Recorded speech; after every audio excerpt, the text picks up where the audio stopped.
I inherited a rundown farm from my late wife, while my son received a $9 million penthouse in San Francisco. My own son called me a useless old man and threw me out into the pouring rain with nothing but 2 black trash bags. So I decided to drive north and spend the night at that abandoned farm. But when I pushed open the rusted barn doors, I completely froze at what I saw inside.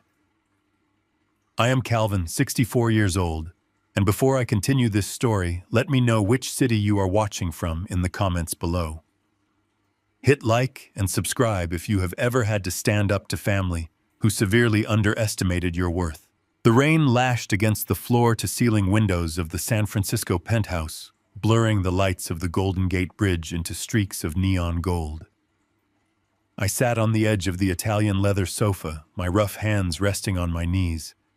Across from me sat Sullivan, the ruthless corporate attorney my late wife Beatrice had kept on retainer for decades. He was meticulously straightening a stack of legal documents. My son Cameron and his wife Vanessa sat adjacent to me. Vanessa was dabbing at her dry eyes with a silk handkerchief, playing the part of the grieving daughter-in-law to perfection. Beatrice had only been gone for 2 weeks. 35 years of marriage extinguished by a sudden heart failure, leaving a silence in my life so deafening I could barely hear the storm outside. Sullivan cleared his throat, adjusting his glasses. He read the final stipulations of the will with a cold, mechanical precision. To my son Cameron, I leave the deed to the penthouse located in downtown San Francisco in its entirety. To my husband Calvin, I leave the deed to the old Sonoma farm property. The remaining liquid assets have been distributed to various charities as previously outlined. Sullivan closed the leather-bound folder. The finality of the clasp snapping shut echoed in the cavernous living room. I stared at the glass coffee table. Beatrice was a brilliant woman, a retired accountant who managed every penny we ever earned. We had lived in this penthouse for 5 years, but the Sonoma farm was a property she had purchased 2 decades ago. She had always managed it strictly by herself, forbidding anyone, even me, from going up there. She claimed it was a tax right off a piece of barren land with a dilapidated barn. To leave me nothing but an overgrown patch of weeds after 35 years made no logical sense. But as a retired structural engineer, I knew better than to question the foundation before inspecting the beams. Beatrice always had a blueprint. Always. Sullivan stood up, shook Cameron by the hand, offered me a stiff nod, and walked out of the apartment. The heavy oak door clicked shut behind him. The very second the lock engaged, the atmosphere in the room violently shifted. Vanessa dropped the silk handkerchief onto the table. Her posture straightened, the fake sorrow vanishing from her face like a theater curtain dropping. She looked around the massive living room, her eyes gleaming with undisguised greed. She walked over to the custom wine fridge, pulled out a bottle of vintage champagne, and began untwisting the wire cage. Cameron did not look at me. He walked straight into the kitchen, pulled open a drawer, and returned holding 2 heavy-duty black trash bags. He walked over to where I was sitting and dropped them directly onto my scuffed work boots. "Pack your things, old man. Vanessa wants the master suite cleared by midnight." I looked up at my son. A boy I had taught to ride a bike, a boy whose college tuition I had paid by working double shifts on construction sites. Now he was a 32-year-old tech startup founder wearing a $4,000 suit, looking down at me with absolute disgust. I kept my voice calm and steady. "Cameron, it is pouring rain outside. It is 10 o'clock at night." He sneered, crossing his arms over his chest. "And whose problem is that?" "Mom finally realized what a deadbeat you are. She knew you were just coasting on her success. That is why she left you the dirt and left me the empire. You have 2 hours to get your junk out of my house. If you are not gone by midnight, I am calling building security to have you escorted out for trespassing." Vanessa walked over, handing Cameron a crystal flute of champagne. She took a sip and smiled at me. "Do not make a scene, Calvin. It is embarrassing. Just take your trash bags and go. We have interior decorators coming tomorrow morning at 8, and we cannot have your dusty old tools cluttering up the foyer." A lesser man would have yelled. A weaker man would have begged for a few days to find a cheap apartment. But I did not survive 40 years building steel frameworks hundreds of feet in the air by losing my temper. Anger is a useless emotion. It clouds judgment. I looked at Cameron, truly seeing him for the first time. The entitlement, the arrogance, the absolute lack of respect. He had mistaken my quiet nature for weakness. I did not say a single word. I stood up, took the 2 black bags, and walked down the hall to the master bedroom. I did not pack the expensive watches Beatrice had gifted me over the years. I did not take the tailored suits. I packed my worn-out work boots, my trusted engineering calipers, a few changes of practical clothes, and the favorite cashmere scarf Beatrice used to wear during the winter. That was all I needed. I walked back through the living room 15 minutes later. Cameron and Vanessa were already sitting on the sofa laughing and looking at fabric swatches on a tablet. They did not even look up as I opened the front door and walked out of the only home I had known for the last 5 years. The elevator ride down to the parking garage was perfectly silent. I threw the bags into the passenger seat of my beat-up Ford truck, turned the ignition, and drove out into the stormy San Francisco night. The rain was coming down in sheets, aggressively pounding against the windshield as I merged onto the highway heading north toward Sonoma. The drive took nearly 2 hours in the treacherous weather. My mind raced with questions, analyzing the data points of my current reality. Why the farm? Why did Beatrice leave me a ruined piece of agricultural land? She was not a cruel woman. She was calculated. Every decision she made had a purpose. As the city lights faded behind me and the dark, winding country roads of Sonoma took over, a strange sense of anticipation began to replace the sting of my son's betrayal. I turned onto a gravel road completely swallowed by overgrown oak trees. My headlights cut through the heavy downpour, finally illuminating a rusted 10-foot-tall iron gate. I stepped out into the freezing rain, retrieving a heavy iron key Beatrice had kept in a locked drawer. I forced it into the ancient padlock. It took immense effort, but the lock finally gave way. I pushed the heavy gates open and drove the truck down the muddy path. The farm was completely isolated. At the end of the path stood the barn. It looked exactly as I had imagined from the outside. Weathered wooden planks, a sagging roofline, and an aura of total abandonment. I parked the truck, grabbed a heavy flashlight from the glove compartment, and walked toward the massive wooden sliding doors.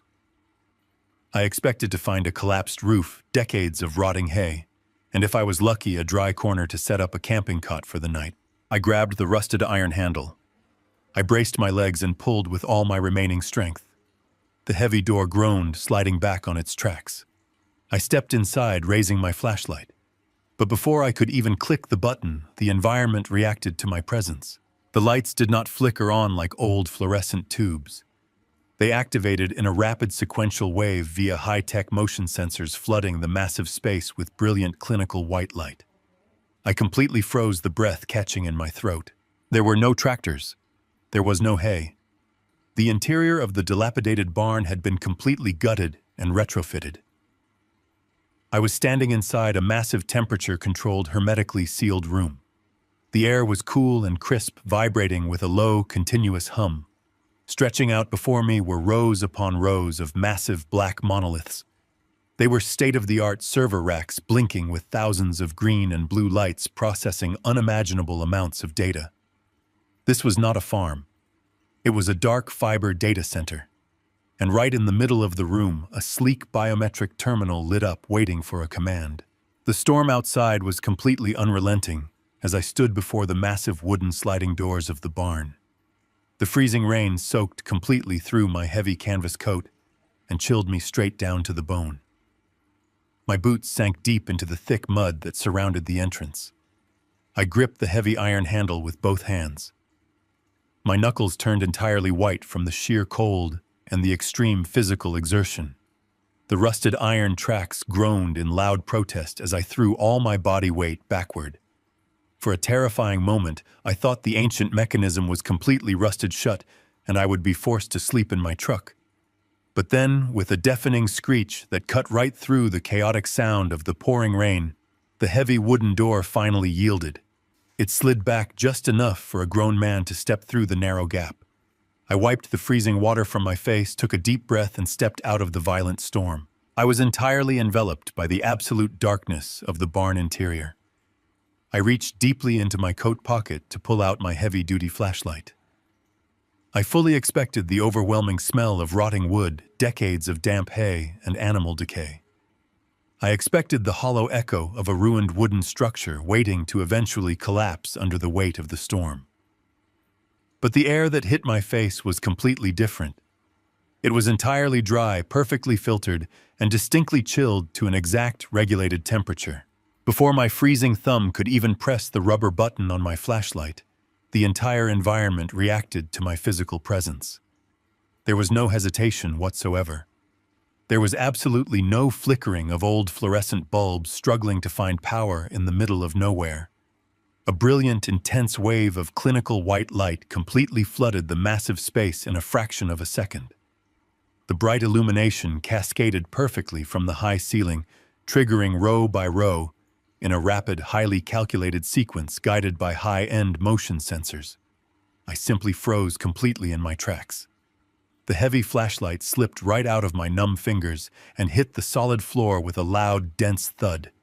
It did not hit packed dirt or rotting wooden floorboards. It struck a pristine layer of reinforced epoxy resin that had been poured perfectly level over a massive solid concrete foundation. As a retired structural engineer, I immediately recognized the immense financial cost and the extreme physical precision required to pour such a perfect industrial floor. I slowly raised my head to take in the sheer impossible scale of the space. There were absolutely no tractors anywhere in sight. There were no rusted plows, no old farming tools, and no bales of hay. The exterior weathered wooden walls of the barn were nothing but an extremely clever architectural facade designed to fool anyone driving past the property. Directly behind the fake weathered wooden exterior was a hermetically sealed state-of-the-art industrial enclosure. The interior walls were heavily lined with thick thermal insulation and reinforced ballistic steel panels. But what completely stole the breath directly from my lungs were the massive structures dominating the center of the giant room. Stretching out before me in perfect symmetrical alignment were dozens upon dozens of towering black monoliths. They were massive commercial-grade enterprise server racks. Thousands upon thousands of tiny green and blue LED lights blinked in a frantic rhythmic synchronization across the dark glass panels. A low continuous mechanical hum vibrated strongly through the thick soles of my boots. It was the sound of massive industrial cooling fans working tirelessly to keep the processor core temperatures down to optimal levels.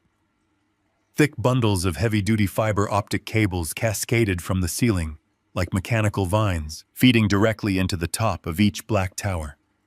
The sheer amount of raw electrical power surging through this single room was absolutely staggering. I walked very slowly down the wide central aisle between the humming monoliths. My analytical mind struggled desperately to process the immense magnitude of what my eyes were seeing. This was not a farm. It was a completely private, incredibly lucrative dark fiber data center.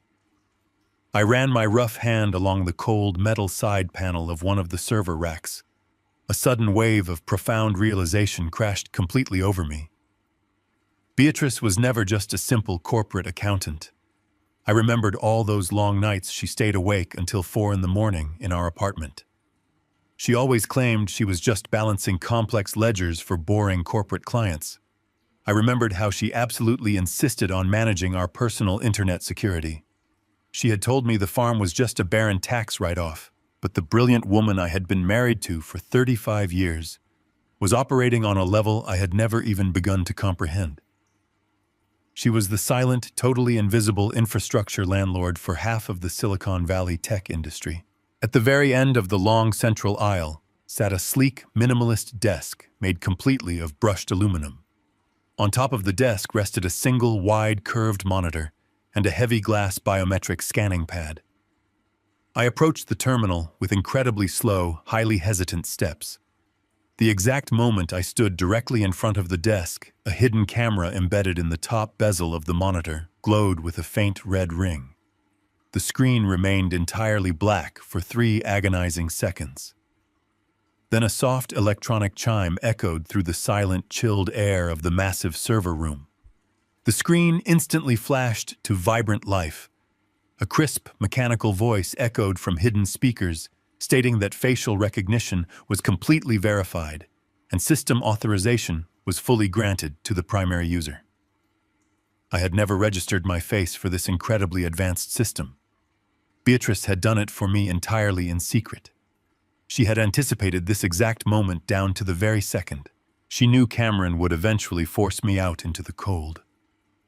The diagnostic text on the screen vanished instantly, replaced entirely by a pre-recorded high-definition video file. I stared at the crystal-clear image.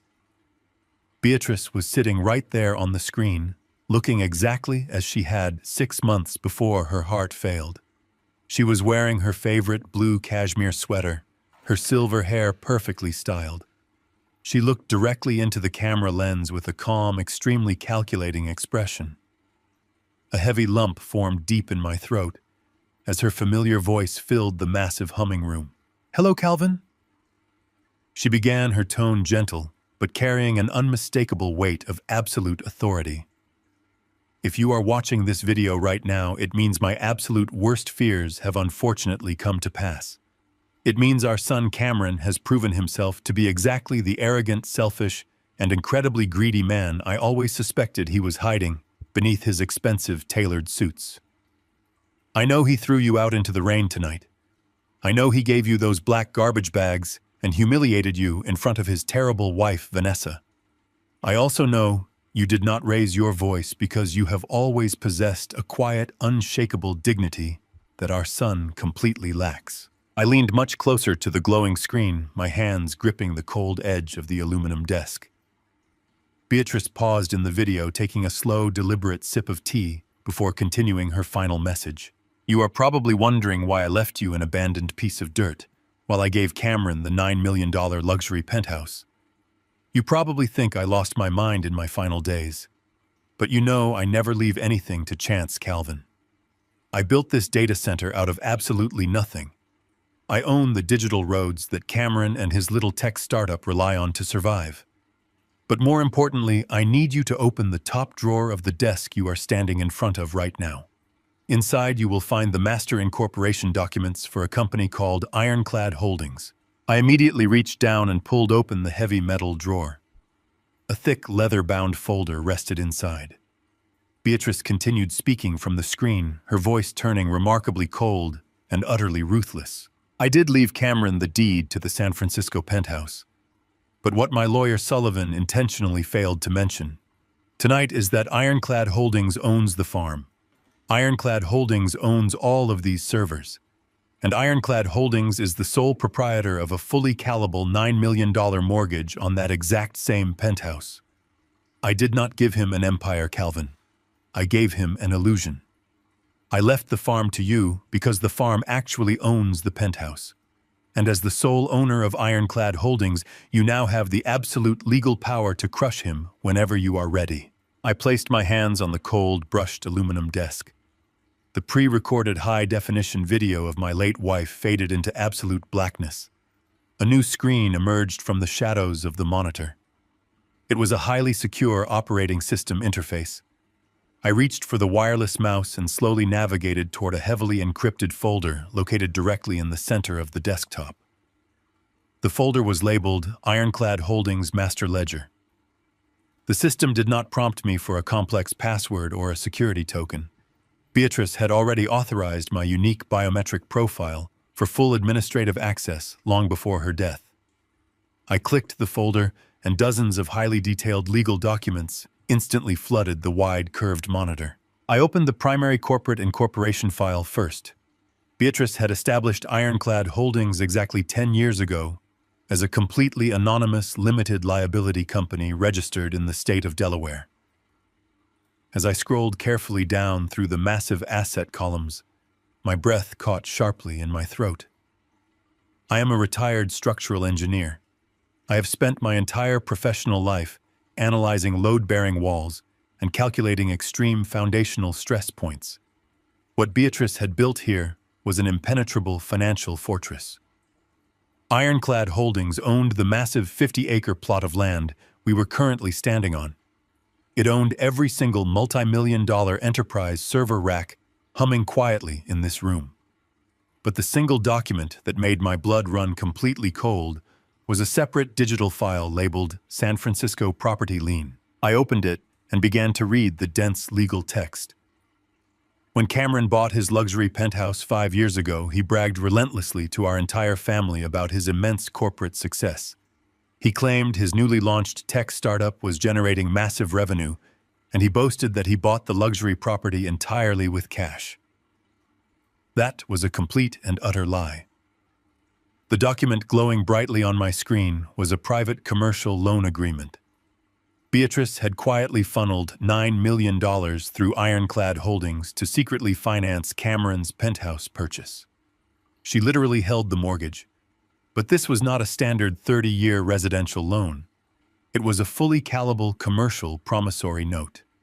That meant Ironclad Holdings had the absolute legal right to demand the entire $9 million principal balance be paid in full within a strict 72-hour notice period. Sullivan, the attorney, had told the absolute truth in the living room when he said Cameron inherited the deed.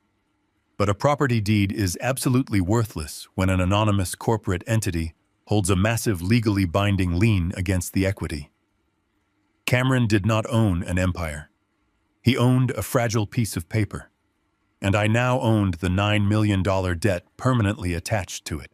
My intense thoughts were suddenly violently interrupted. My cell phone began vibrating loudly against the hard aluminum surface of the desk. The harsh buzzing sound echoed strangely through the massive, cavernous server room. I looked down at the glowing digital screen. It was Cameron. I let the phone ring 3 full times before I calmly swiped the glass to answer. I did not say hello. I just brought the device to my ear and listened quietly. I could clearly hear the loud clinking of expensive crystal glasses and the heavy thumping bass of party music in the background. My son had not even waited 24 hours after throwing me out into a freezing storm to host a lavish celebration in my former home. "So you made it to the dirt patch, old man," Cameron said. His voice was thick with extreme arrogance and perhaps a little bit of premium alcohol. "I hope you found a dry corner in that rotting wooden barn to unroll your cheap sleeping bag." I stared blankly at the thousands of blinking blue and green lights reflecting off the polished epoxy resin floor. "It is completely dry in here, Cameron," I replied, making sure my voice remained completely steady and totally devoid of any visible emotion. "Good," he snapped back quickly, "because I need you to do something vaguely useful for once in your miserable life." Vanessa and I were just talking to our private financial advisor. We are actively restructuring my tech company assets, and we desperately need a massive tax write-off for the upcoming fiscal quarter. That worthless farm you just inherited is perfectly zoned for commercial agricultural demolition. I am sending a digital quitclaim deed to your email inbox right now. I need you to sign over your inherited legal rights to the farm by tomorrow morning.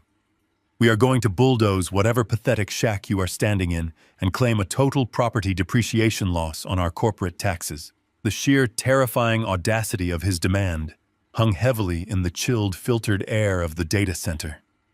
He had thrown me out into a freezing storm with nothing but 2 garbage bags of old work clothes. And less than an hour later, he was forcefully demanding I hand over the absolute only property I had left in the world, just so he could save a few $1,000s on his corporate tax returns. I took a very slow and deep breath. The cool air filled my lungs. "I am not signing anything, Cameron," I said quietly. The loud party music in the background suddenly muffled entirely, as if he had stormed into a private room and slammed the heavy door shut. "Excuse me," he hissed viciously through the phone speaker. "You are going to sign it, Calvin. You have absolutely zero financial leverage here. You are a broke retired construction worker with nowhere else to go. You will sign the quitclaim deed tonight, or I will personally make sure you spend your entire retirement begging for loose change on the dangerous streets of San Francisco." I did not raise my voice in anger. I did not threaten him back. I simply pulled the phone away from my face, pressed the red button on my screen, and ended the call. I placed the phone gently back down onto the desk. The peaceful silence of the server room returned, broken only by the constant low mechanical hum of the massive industrial cooling fans. Exactly 5 minutes passed in total unbroken peace. Then my phone lit up again. It was not another angry phone call. It was an automated high-priority email notification. I tapped the glass screen to open the message. The sender was the Executive Human Resources Department of Cameron's tech startup. The bold subject line read, "Immediate termination of comprehensive health benefits." When I had officially retired 5 years ago, Beatrice had cleverly arranged for my health insurance to be managed through Cameron's corporate policy, since we were secretly paying his early startup operational costs.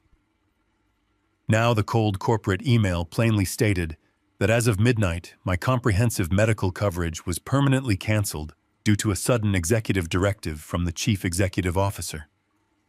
I stared at the harsh black text glowing on the bright white screen. A sudden sharp tightness gripped the direct center of my chest. It was not a physical heart attack. It was the crushing emotional manifestation of absolute familial betrayal. I am 64 years old. Cameron knew perfectly well that I relied heavily on that specific premium insurance policy to afford my daily preventative cardiovascular medication. By illegally canceling my health insurance out of pure vindictive spite, he was not just trying to make me financially destitute. He was actively and entirely willing to gamble with my physical health and my actual life just to punish me for saying the word no. The heavy tightness in my chest slowly dissolved into a profound and glacial emotional coldness. Absolutely all paternal instincts I had left for the arrogant boy I had raised completely evaporated into the chilled air of the server room. He wanted to play a ruthless corporate game. He wanted to use his tech startup as a blunt weapon to destroy my life. I slowly lifted my head and looked deeply into the massive rows of humming black server towers stretching out into the darkness. Beatrice had clearly stated on the video that she literally owned the digital roads that Silicon Valley traveled on. I leaned forward in the ergonomic chair and placed both of my hands firmly onto the mechanical keyboard. I opened a new complex network diagnostic window on the wide monitor. I decided it was time to closely examine the specific encrypted data traffic flowing constantly through my late wife's massive servers. I quickly typed in a secure command prompt to filter the global network routing logs. I searched specifically for the unique IP addresses and the registered corporate domain names directly associated with Cameron's tech startup.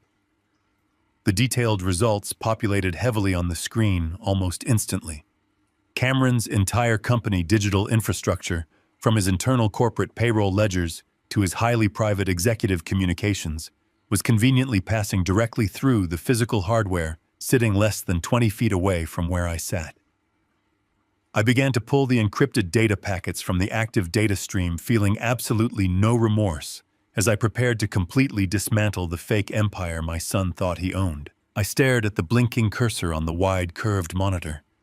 The massive data center around me hummed with a steady, rhythmic vibration that felt entirely out of place against the complete financial ruin I was about to uncover. Beatrice had given me the ultimate skeleton key to the digital world. By having administrative control over the physical dark fiber infrastructure, I possessed the ability to intercept and monitor the unencrypted raw data packets flowing into and out of Cameron's tech startup. I am a structural engineer by trade. I have spent my entire life looking for microscopic stress fractures in massive steel support beams. I know exactly how to find the weak points in a seemingly perfect foundation. And the foundation of my son's supposed empire was crumbling much faster than I could have ever imagined. I executed a highly secure network diagnostic protocol to isolate the traffic routing directly from his corporate headquarters. The raw data began cascading down the bright monitor in complex numerical columns. It took me less than 45 minutes of careful sorting to completely bypass his amateur corporate firewall and access the primary financial ledgers of his company. Cameron had always bragged at family dinners that his software application was revolutionizing the tech industry, and generating millions in pure profit. But the harsh reality glowing on the screen in front of me told a completely different and utterly pathetic story. The tech startup was completely bankrupt. The internal corporate accounts were bleeding massive amounts of capital every single month. I opened a folder containing desperate internal communications between Cameron and his chief financial officer. The emails were filled with absolute panic. They were actively bouncing payroll checks. They had completely stopped paying their primary software vendors over 6 months ago. The company was nothing more than a hollow shell artificially propped up by fake revenue projections and relentless corporate lies. But if the company was completely broke, I needed to understand exactly how Cameron was actively financing his lavish lifestyle. Just tonight, he was hosting a massive yacht party and buying expensive vintage champagne for his wife, Vanessa. I shifted my focus away from the corporate ledgers and began tracking his private banking transfers. The sheer scale of his reckless personal spending was absolutely sickening. I traced hundreds of thousands of dollars flowing directly into luxury car dealerships, high-end designer clothing boutiques, and extravagant international vacations designed exclusively to impress Vanessa. She demanded a life of absolute luxury, and Cameron was completely willing to destroy everything to give it to her. I leaned closer to the monitor as I noticed a massive anomaly in the financial routing history. 3 months ago, a sudden massive influx of capital had dropped directly into Cameron's private offshore account. It was a single wire transfer for exactly $4 million. I traced the routing numbers back to their absolute origin point. The money did not come from a legitimate venture capital firm or a standard commercial bank. It originated from a highly obscured shadow lending syndicate operating entirely out of the Cayman Islands. These were not regular bankers. They were incredibly dangerous private lenders who dealt strictly in high-interest bridge loans, and they demanded absolute ironclad collateral for their money. I opened the attached digital loan agreement that Cameron had signed and emailed to the offshore syndicate. As I read the heavily encrypted legal terms, a cold wave of absolute shock washed completely over me. To secure the $4 million illegal shadow loan, Cameron had pledged his brand-new San Francisco penthouse as the sole physical collateral. He had officially signed legal documents stating that he owned the $9 million property free and clear, with absolutely no outstanding debts or secondary liens attached to the deed. My hands actually trembled slightly as I realized the monumental scale of the legal trap my son had just blindly stepped into. Cameron only possessed the physical deed to the penthouse. He did not own the actual equity. Ironclad Holdings owned the $9 million mortgage. By leveraging a property he did not truly own to secure a secondary massive cash loan from an international shadow syndicate, Cameron had directly committed federal bank fraud and international wire fraud. He had double-pledged the exact same asset. The mathematical equation of his impending destruction was perfectly clear in my mind. If I instructed Sullivan to legally call in the $9 million mortgage through Ironclad Holdings, Cameron would instantly lose the penthouse. But the absolute second that foreclosure went public, the offshore shadow lenders would immediately realize their $4 million collateral had completely vanished into thin air. Cameron would not just be completely broke and homeless. He would simultaneously face 20 years in a federal penitentiary for massive wire fraud, while desperately trying to hide from highly dangerous loan sharks who wanted their $4 million back. He had built his entire arrogant life on a foundation of pure gasoline, and Beatrice had handed me the only match. I sat back in the ergonomic chair, feeling the heavy weight of the absolute power I now held. I did not feel any joy. I only felt the cold, necessary logic of a structural engineer preparing to initiate a controlled demolition. I reached for the keyboard to begin drafting an encrypted message to Sullivan to initiate the devastating foreclosure process. But before my fingers could even touch the keys, the peaceful environment of the massive server room violently shifted. A sudden sharp electronic chime echoed loudly from the biometric terminal. The financial data on the curved monitor instantly vanished.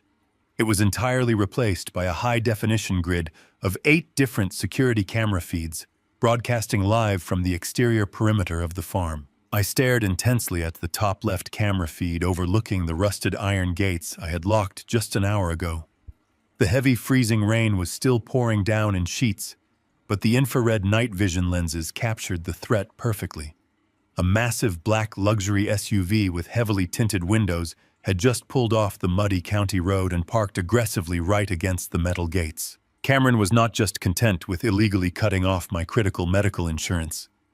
He had realized that threatening me over the phone was simply not enough to force me to sign away the property deed. The heavy doors of the black SUV swung open. 4 large men wearing dark tactical clothing and heavy boots stepped out into the freezing mud. They did not look like local law enforcement or standard process servers. They moved with the aggressive, coordinated posture of highly paid private security contractors. They were brutal men, hired off the books to physically intimidate an old retired man and force him entirely off his own property by any violent means necessary. I watched calmly through the high-definition monitor as the largest man in the group pulled a heavy set of industrial bolt cutters from the trunk of the vehicle and began walking directly toward my locked gates. They thought they were breaking into a rotting wooden barn to easily terrify a helpless old man. They had absolutely no idea they were actively attempting to breach a highly secure federal-grade data facility. I slowly pushed my chair back from the desk and prepared to introduce them to the real security protocols of the Sonoma farm. I watched the high-definition security feed with absolute focus. The 4 large men trudged heavily up the long, muddy gravel driveway. The torrential rain was completely soaking their dark tactical gear, but they did not seem to care at all. They moved with the arrogant swagger of brutal men who were entirely used to terrifying helpless people into total submission. The largest man in the front carried a massive pair of industrial bolt cutters over his broad shoulder. He walked directly up to the fake wooden exterior of the barn. I sat comfortably in the ergonomic chair deep inside the hermetically sealed server room. I felt absolutely no fear whatsoever. I only felt a cold, analytical curiosity about how Beatrice had actually programmed the exterior defense systems. The leader raised the heavy steel bolt cutters and clamped them violently onto the rusted padlock, securing the exterior gate. He snapped the old metal with a single forceful crunch, and the heavy iron chains fell away into the freezing mud. They marched straight toward the main sliding doors. The leader raised a heavy steel crowbar and prepared to smash the wooden frame. He clearly thought he was only seconds away from dragging a terrified 64-year-old man out into the violent storm. I slowly reached out and placed my right hand perfectly flat on the glass biometric scanning pad. The system instantly recognized my unique fingerprints. A hidden tactical menu cascaded down the right side of the wide, curved monitor. Beatrice had not just built a lucrative data center. She had built an absolute digital fortress. I located the primary perimeter defense protocol. I did not issue any sort of verbal warning to the men outside. I simply pressed the glowing red activation icon on the screen. The physical response of the building was absolutely instantaneous and completely terrifying. Before the thug's crowbar could even strike the wooden door, a series of explosive pneumatic charges hissed loudly from the roofline. Massive slabs of solid reinforced ballistic steel dropped down from hidden internal compartments with a deafening metallic crash. The heavy steel shutters slammed perfectly into the reinforced concrete foundation, completely sealing the massive structure behind an impenetrable wall of heavy armor. The sheer concussive force of the steel hitting the solid concrete actually shook the mud directly beneath the attacker's boots. But the automated defense sequence was not finished. A fraction of a second later, a perimeter array of extreme high-intensity tactical LED floodlights violently erupted from the roofline. They were completely blinding. The intense white light was so incredibly bright that the exterior night vision cameras automatically adjusted their digital exposure just to compensate for the glare. Through the monitor, I watched the 4 hardened security contractors instantly drop their heavy tools and cover their faces in total absolute agony. They stumbled backward blindly into the deep, thick mud. Then a massive automated siren began to wail through commercial-grade exterior speakers. A calm, mechanical voice echoed across the flooded valley, stating clearly that the property was a secured federal data facility. The automated voice calmly announced that the county sheriff dispatcher was currently monitoring their exact physical location through a live encrypted audio and video feed, and that highly armed response units were already in transit. The thugs did not wait a single second to hear anything else. The sudden, overwhelming realization that they were absolutely not dealing with a helpless old man broke their violent courage instantly. The leader scrambled frantically through the deep mud, slipping and falling heavily onto his knees. He abandoned his expensive, heavy tools entirely. All four men sprinted blindly back toward their massive black vehicle. I watched calmly as the panicked driver slammed the heavy luxury SUV into reverse, entirely destroying a large patch of decorative bushes as he frantically spun the heavy tires. They sped off down the dark country road, disappearing completely into the violent storm. I sat alone in the perfect quiet of the humming server room. The perimeter was entirely secure. Cameron had tried raw physical violence, and he had completely failed. I spent the rest of the night familiarizing myself with the massive digital infrastructure my late wife had built. By the time the violent storm finally broke the next morning, the bright sun was shining clearly through the high reinforced glass skylights. I had located a small emergency survival cache in the back of the facility containing premium freeze-dried coffee and fresh bottled water. I was sitting calmly at the aluminum desk drinking a hot cup of coffee when the secure operating system chimed loudly with an incoming high-priority message. It was a heavily encrypted legal delivery sent directly to my private email address. The sender was a massive and notoriously aggressive corporate law firm based directly in downtown San Francisco. They were the primary legal representatives for Cameron's failing tech startup. I slowly opened the massive digital document. As I read the dense legal paragraphs, a profound feeling of absolute disgust washed completely over my entire body. Cameron had realized that sending thugs to intimidate me was absolutely useless against the heavily fortified farm. So he had immediately pivoted to a far more sinister and completely devastating legal strategy. The digital document was a formal legal petition for an emergency medical conservatorship. Cameron had officially filed an urgent request with the state court to declare me entirely mentally incompetent. He had actively hired a corrupt private physician to draft a completely fabricated psychological evaluation without ever examining me in person. The fake medical report claimed that the sudden grief of losing Beatrice had triggered a rapid and severe onset of paranoid dementia. Cameron was officially telling a state judge that I was suffering from extreme violent delusions and that I posed a severe physical danger to myself and to the general public. His ultimate legal endgame was absolutely sickening to read. By having me legally declared insane, Cameron was aggressively petitioning the court to grant him immediate and total control over all of my physical and financial assets. He wanted the state authorities to forcefully drag me out of the data center, lock me inside a highly restrictive psychiatric ward, and hand him the absolute legal authority to bulldoze the entire property. He was actively trying to completely erase my basic human rights and strip away my complete bodily autonomy just to secure a massive real estate tax write-off for his bankrupt company. I stared intensely at the digital signature on the bottom of the court petition. It belonged entirely to Cameron. My own son was entirely willing to completely destroy the remaining healthy years of my life. He was perfectly willing to lock his own father inside a padded room just to save his fragile executive ego and impress his greedy wife, Vanessa. The absolute depth of his cruel betrayal eliminated any remaining trace of paternal hesitation I held in my heart. He had officially crossed a line that could never under any circumstances be uncrossed. A normal man would have panicked entirely. A normal man would have frantically started calling expensive defense attorneys to fight the fake medical evaluation in a long and highly embarrassing public court battle. But I was not going to play defense against my own son. I am a retired structural engineer. I know perfectly well that when a building is rotting from the inside, you do not waste time painting the walls. You detonate the foundation. Beatrice had handed me the ultimate financial weapon, and it was finally time to swing it with absolute devastating force. I reached across the cold aluminum desk and picked up my secure cell phone.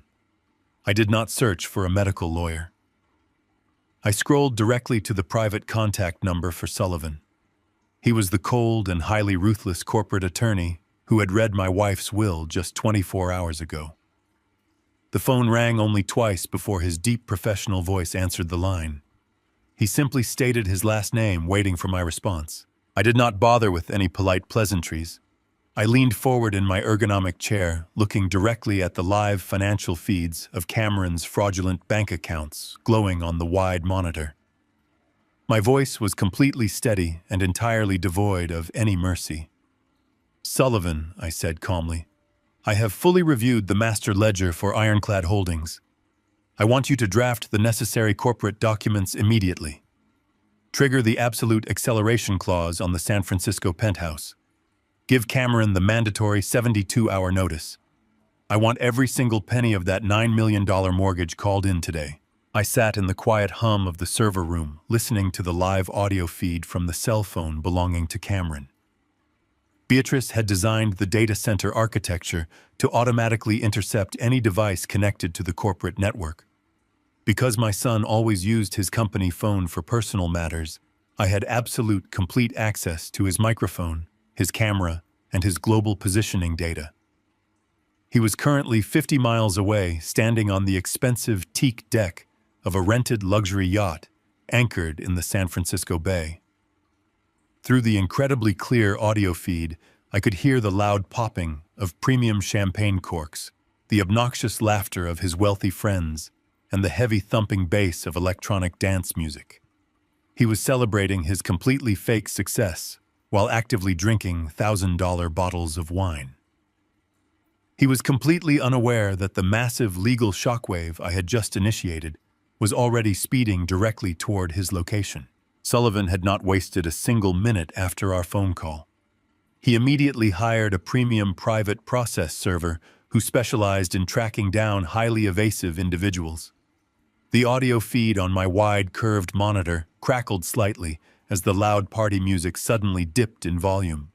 I heard a strange professional voice approach Cameron over the loud chatter of the intoxicated guests.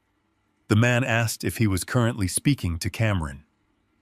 My son answered with his usual dripping arrogance, angrily asking the stranger how he managed to get past the strict marina security detail.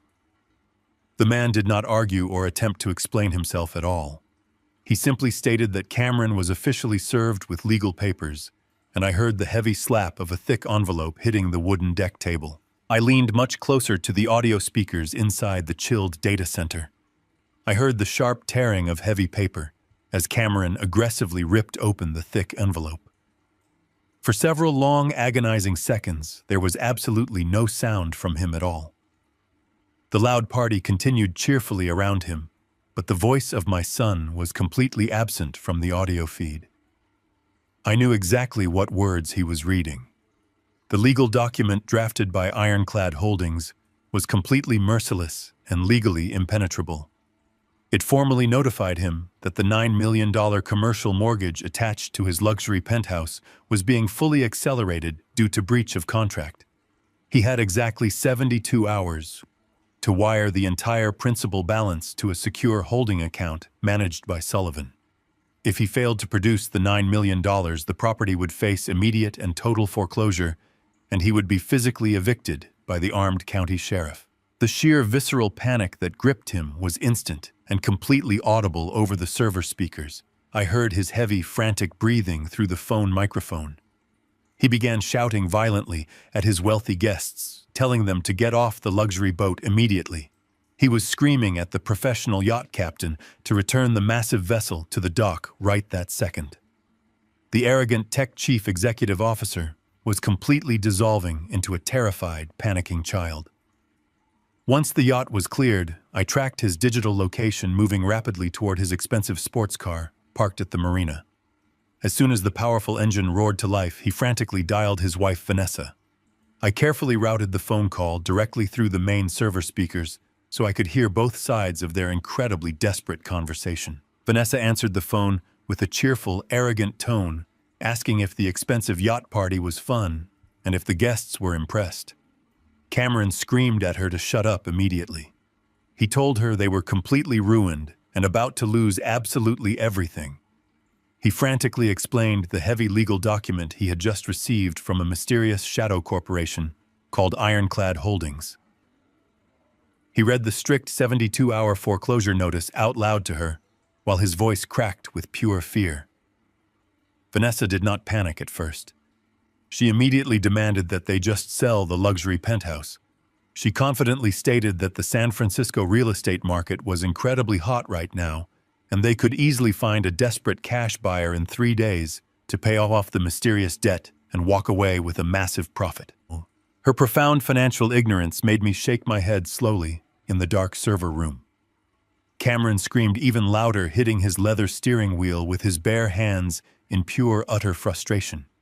He finally confessed the massive dark secret he had been hiding even from his own greedy wife. He told Vanessa that they absolutely could not sell the penthouse because he had already secretly pledged the property deed as collateral for a $4 million illegal bridge loan from an offshore shadow syndicate. He explained that if they even tried to list the property for sale, a mandatory state title search would instantly reveal the massive secondary lien. The incredibly dangerous offshore lenders would immediately realize their physical collateral was completely compromised, and the federal banking authorities would be automatically alerted to the massive international wire fraud. The dead silence on the other end of the phone was incredibly deeply satisfying. Vanessa had married Cameron purely for his supposed immense wealth and luxury lifestyle. Now she was staring directly down the barrel of total financial devastation and massive federal prison time. When she finally managed to speak, her voice trembled with absolute raw terror. She asked him what the offshore lenders would do to them if they lost the penthouse to the ironclad foreclosure. Cameron did not hold back the brutal, terrifying truth. He told her the shadow syndicate would not just file a simple civil lawsuit. They were incredibly dangerous criminals who would send highly violent men to extract the $4 million in blood. They were completely trapped in an inescapable cage of their own making. But then the desperate conversation took a very dark and highly calculated turn. Vanessa was incredibly greedy, but she was also incredibly cunning when she was backed into a corner. I listened closely as her panicked, rapid breathing slowly steadied into a cold and highly calculated rhythm. She told Cameron to pull the car over, stop driving, and listen to her very carefully. She reminded him of the very night they threw me out into the freezing, pouring rain. When I packed my 2 black trash bags, I had intentionally left behind my bulky old desktop computer in the private study of the luxury penthouse. I had left it because it was completely outdated hardware, and I already knew Beatrice had secured a much faster terminal for me at the farm. Vanessa explained her sinister plan with a chilling level of total calm.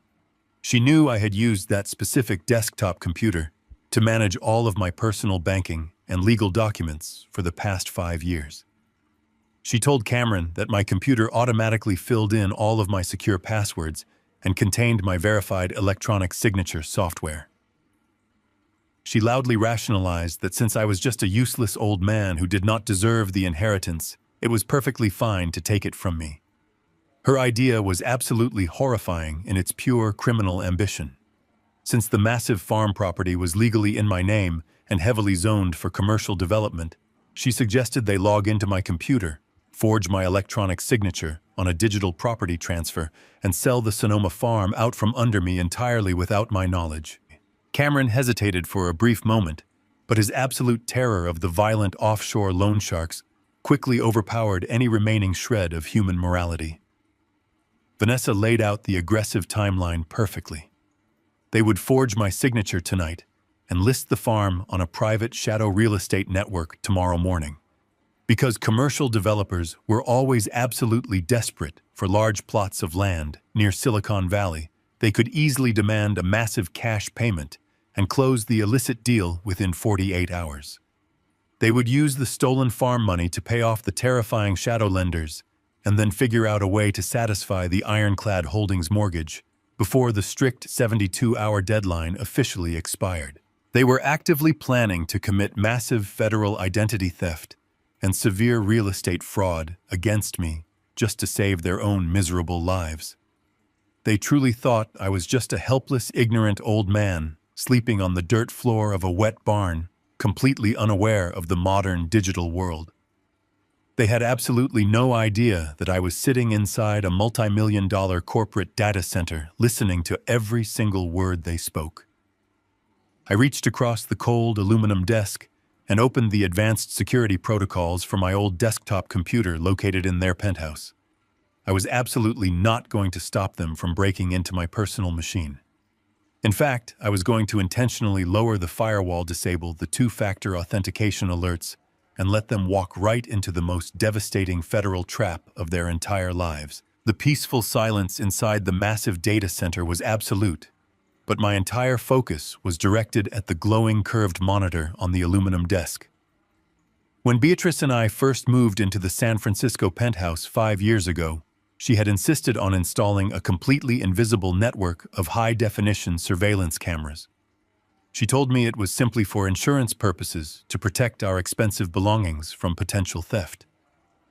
But as I watched the live video stream originating from my private locked study, I realized she had installed the cameras to protect us from the very people living inside our home.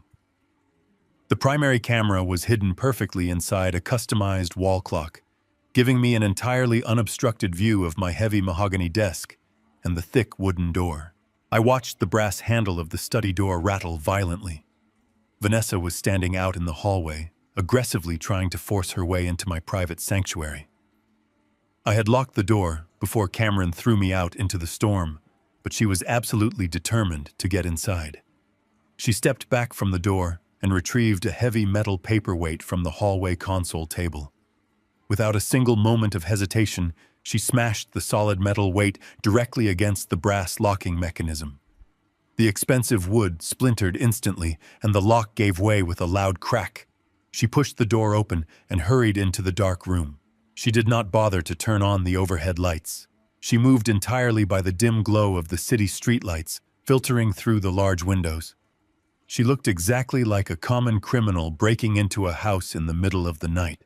She walked directly over to my old desktop computer and pressed the power button. The screen illuminated her face in a pale blue light. She looked completely frantic, but there was also a deeply disturbing look of pure, greedy excitement in her eyes. From my position inside the server room, I did not just watch her through the wall clock camera. I opened a secondary secure window on my massive monitor that completely mirrored the exact digital display of my old desktop computer. I could clearly see her physical movements in the room, and I could simultaneously watch every single click of her mouse. She was actively hunting through my personal digital files with absolute ruthless efficiency. She completely bypassed my family photo albums and my old engineering blueprints. She went straight into my highly private financial folders. It took her less than 4 minutes to locate the specific software application that managed all of my official legal documents. This was the exact program I used to digitally sign my tax returns and manage my retirement funds. She opened a blank property transfer template, and her fingers began flying rapidly across the keyboard.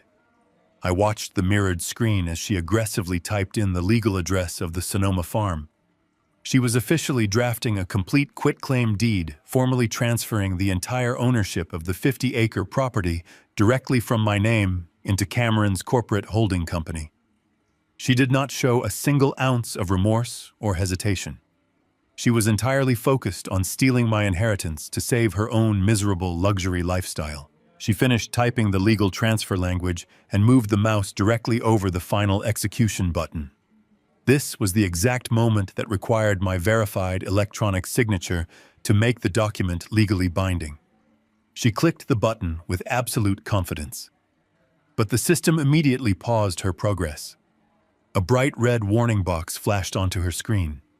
It was a mandatory two-factor authentication security checkpoint. The software strictly required a unique 6-digit passcode that had just been sent directly to my personal cell phone. Vanessa froze completely in the dark study. She stared at the red warning box in absolute horror. She slowly realized that she could not steal the farm without having physical access to my phone. I watched her shoulders slump heavily as she buried her face in her hands, letting out a quiet cry of total frustration. She thought she had completely failed to save herself, but I was absolutely not going to let her fail. If she stopped right now, it would only be a minor case of attempted unauthorized access. That was absolutely not enough to put her in a federal prison. I needed her to fully execute the crime from start to finish.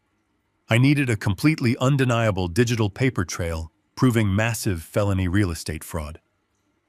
I placed my hands on the cold aluminum desk inside the server room.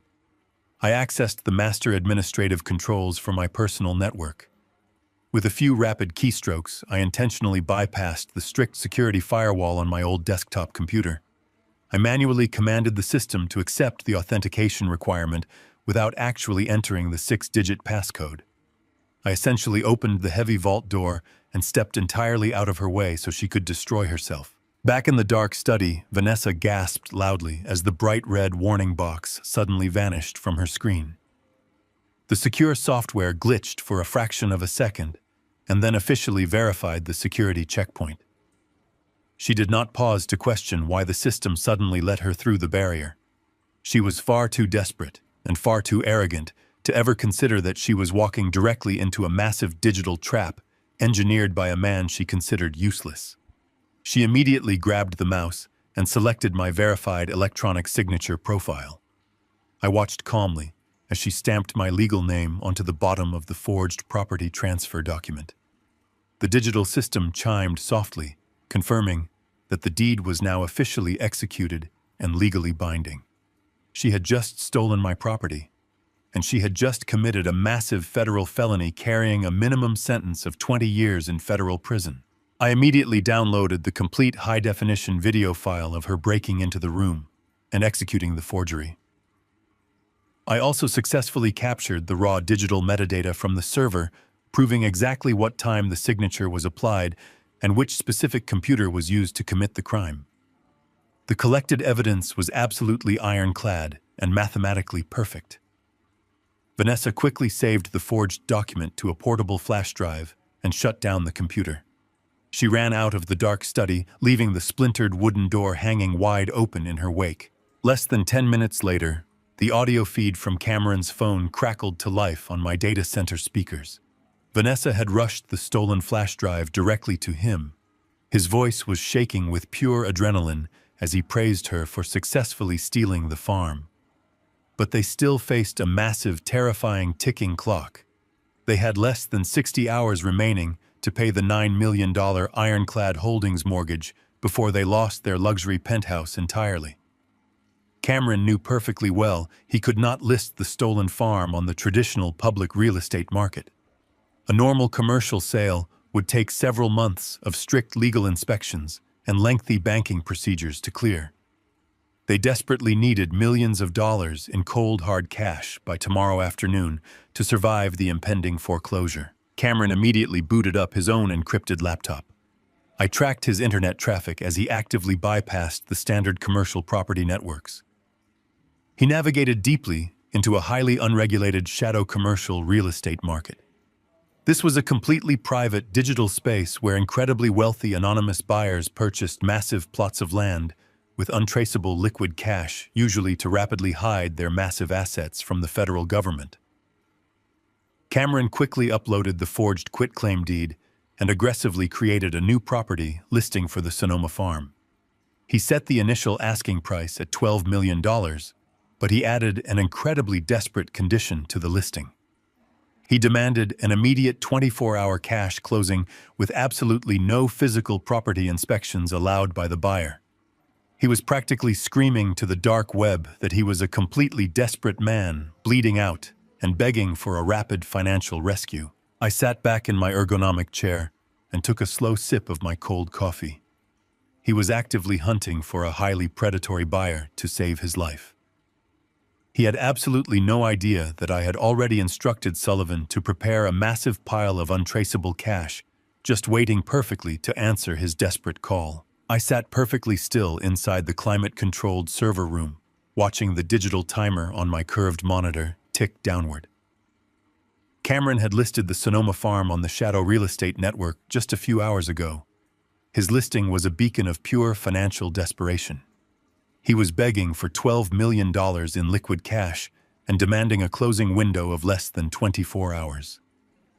In the high-stakes world of commercial real estate, demanding a 24-hour cash closing with absolutely no physical property inspections is the equivalent of firing a flare gun from a sinking ship. He was terrified of the offshore loan sharks, and he was terrified of the Ironclad Holdings foreclosure notice. I picked up my secure phone and dialed Sullivan. I told the attorney that the bait was officially in the water, and it was time to close the jaws of the trap. Sullivan operates with the ruthless precision of a military tactician.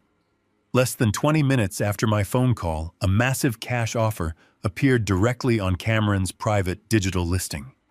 The offer was for the exact asking price of $12 million. The prospective buyer was listed as Zenith Global Logistics, which appeared on paper to be an aggressive multinational technology conglomerate, looking to rapidly expand their Western data infrastructure.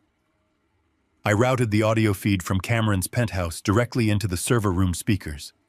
I heard him literally scream with pure joy when the $12 million notification hit his laptop screen. He yelled for Vanessa, telling her that they were completely saved. He bragged loudly about his incredible business acumen, claiming he had completely outsmarted the real estate market and successfully liquidated my inheritance before I even knew it was gone. His arrogant celebration echoed through the cold server room, but I felt absolutely nothing but deep pity for his total ignorance. Cameron truly believed he was selling the farm to a massive anonymous corporation. He had absolutely no idea that Zenith Global Logistics did not actually exist anywhere outside of a digital ledger. It was a completely hollow shell corporation set up by Sullivan over a decade ago at the strict direction of my late wife, Beatrice. When Beatrice built her hidden empire, she did not just invest in physical servers and fiber optic cables. She maintained massive pools of liquid capital securely hidden behind layers of anonymous corporate entities, just to protect our assets from hostile tech acquisitions. Ironclad Holdings was the primary vault, and Zenith Global Logistics was simply a transactional ghost. Through the brilliant legal architecture my wife left behind, I was literally using my own money to buy my own farm back from my own son. As a retired structural engineer, I know that the most effective traps are the ones where the target actively builds the cage around themselves. By setting up the transaction this way, I was completely sealing his fate on a strictly federal level. When Vanessa forged my signature on the quitclaim deed, she committed standard identity theft. But by actively selling the stolen property across state lines to a corporate entity and accepting millions of dollars in fraudulent proceeds, Cameron was escalating the crime to aggravated federal wire fraud and massive money laundering. He was permanently documenting his own felony with every single digital signature he eagerly provided to Zenith Global Logistics. He rapidly signed the mandatory waiver of physical inspection without a second thought. He blindly signed the expedited title transfer documents. He was so incredibly blinded by his own greed and his absolute terror of the offshore lenders that he never once stopped to question why a massive corporate conglomerate would blindly hand over $12 million for a piece of land they had never even physically seen. I watched the mirrored digital display on my monitor as the escrow process accelerated at a terrifying speed. Sullivan used his immense legal authority and his deep connections in the financial sector to completely bypass the standard banking delays, pushing the massive transaction through private federal clearinghouses. The night dragged on outside the fortified walls of my data center. I brewed another cup of freeze-dried coffee and monitored the live feeds. Cameron and Vanessa stayed awake the entire night, pacing back and forth in their luxury San Francisco penthouse.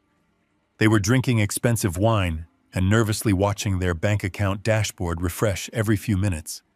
They were completely exhausted, but entirely fueled by the desperate hope of ultimate financial salvation. They truly believed they had committed the perfect crime.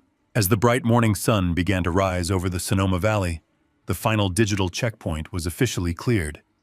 The entire real estate transaction was legally recognized and validated by the shadow market servers. A massive green notification flashed across both of our screens simultaneously.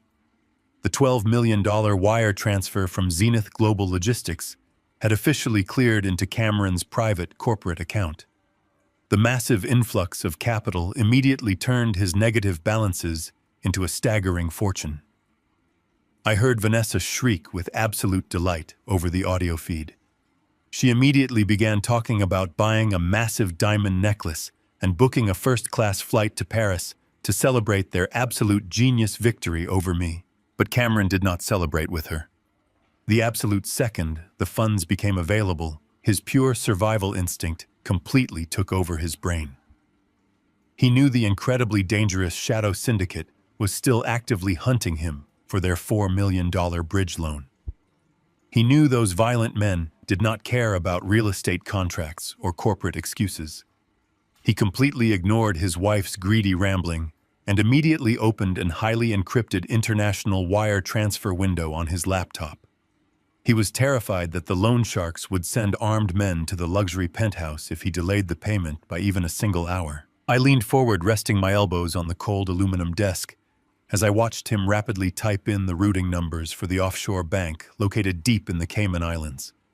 He was frantically trying to pay off his physical threats before securing his legal ones. He entered the exact transfer amount of $4 million and slammed his trembling finger down onto the execution key.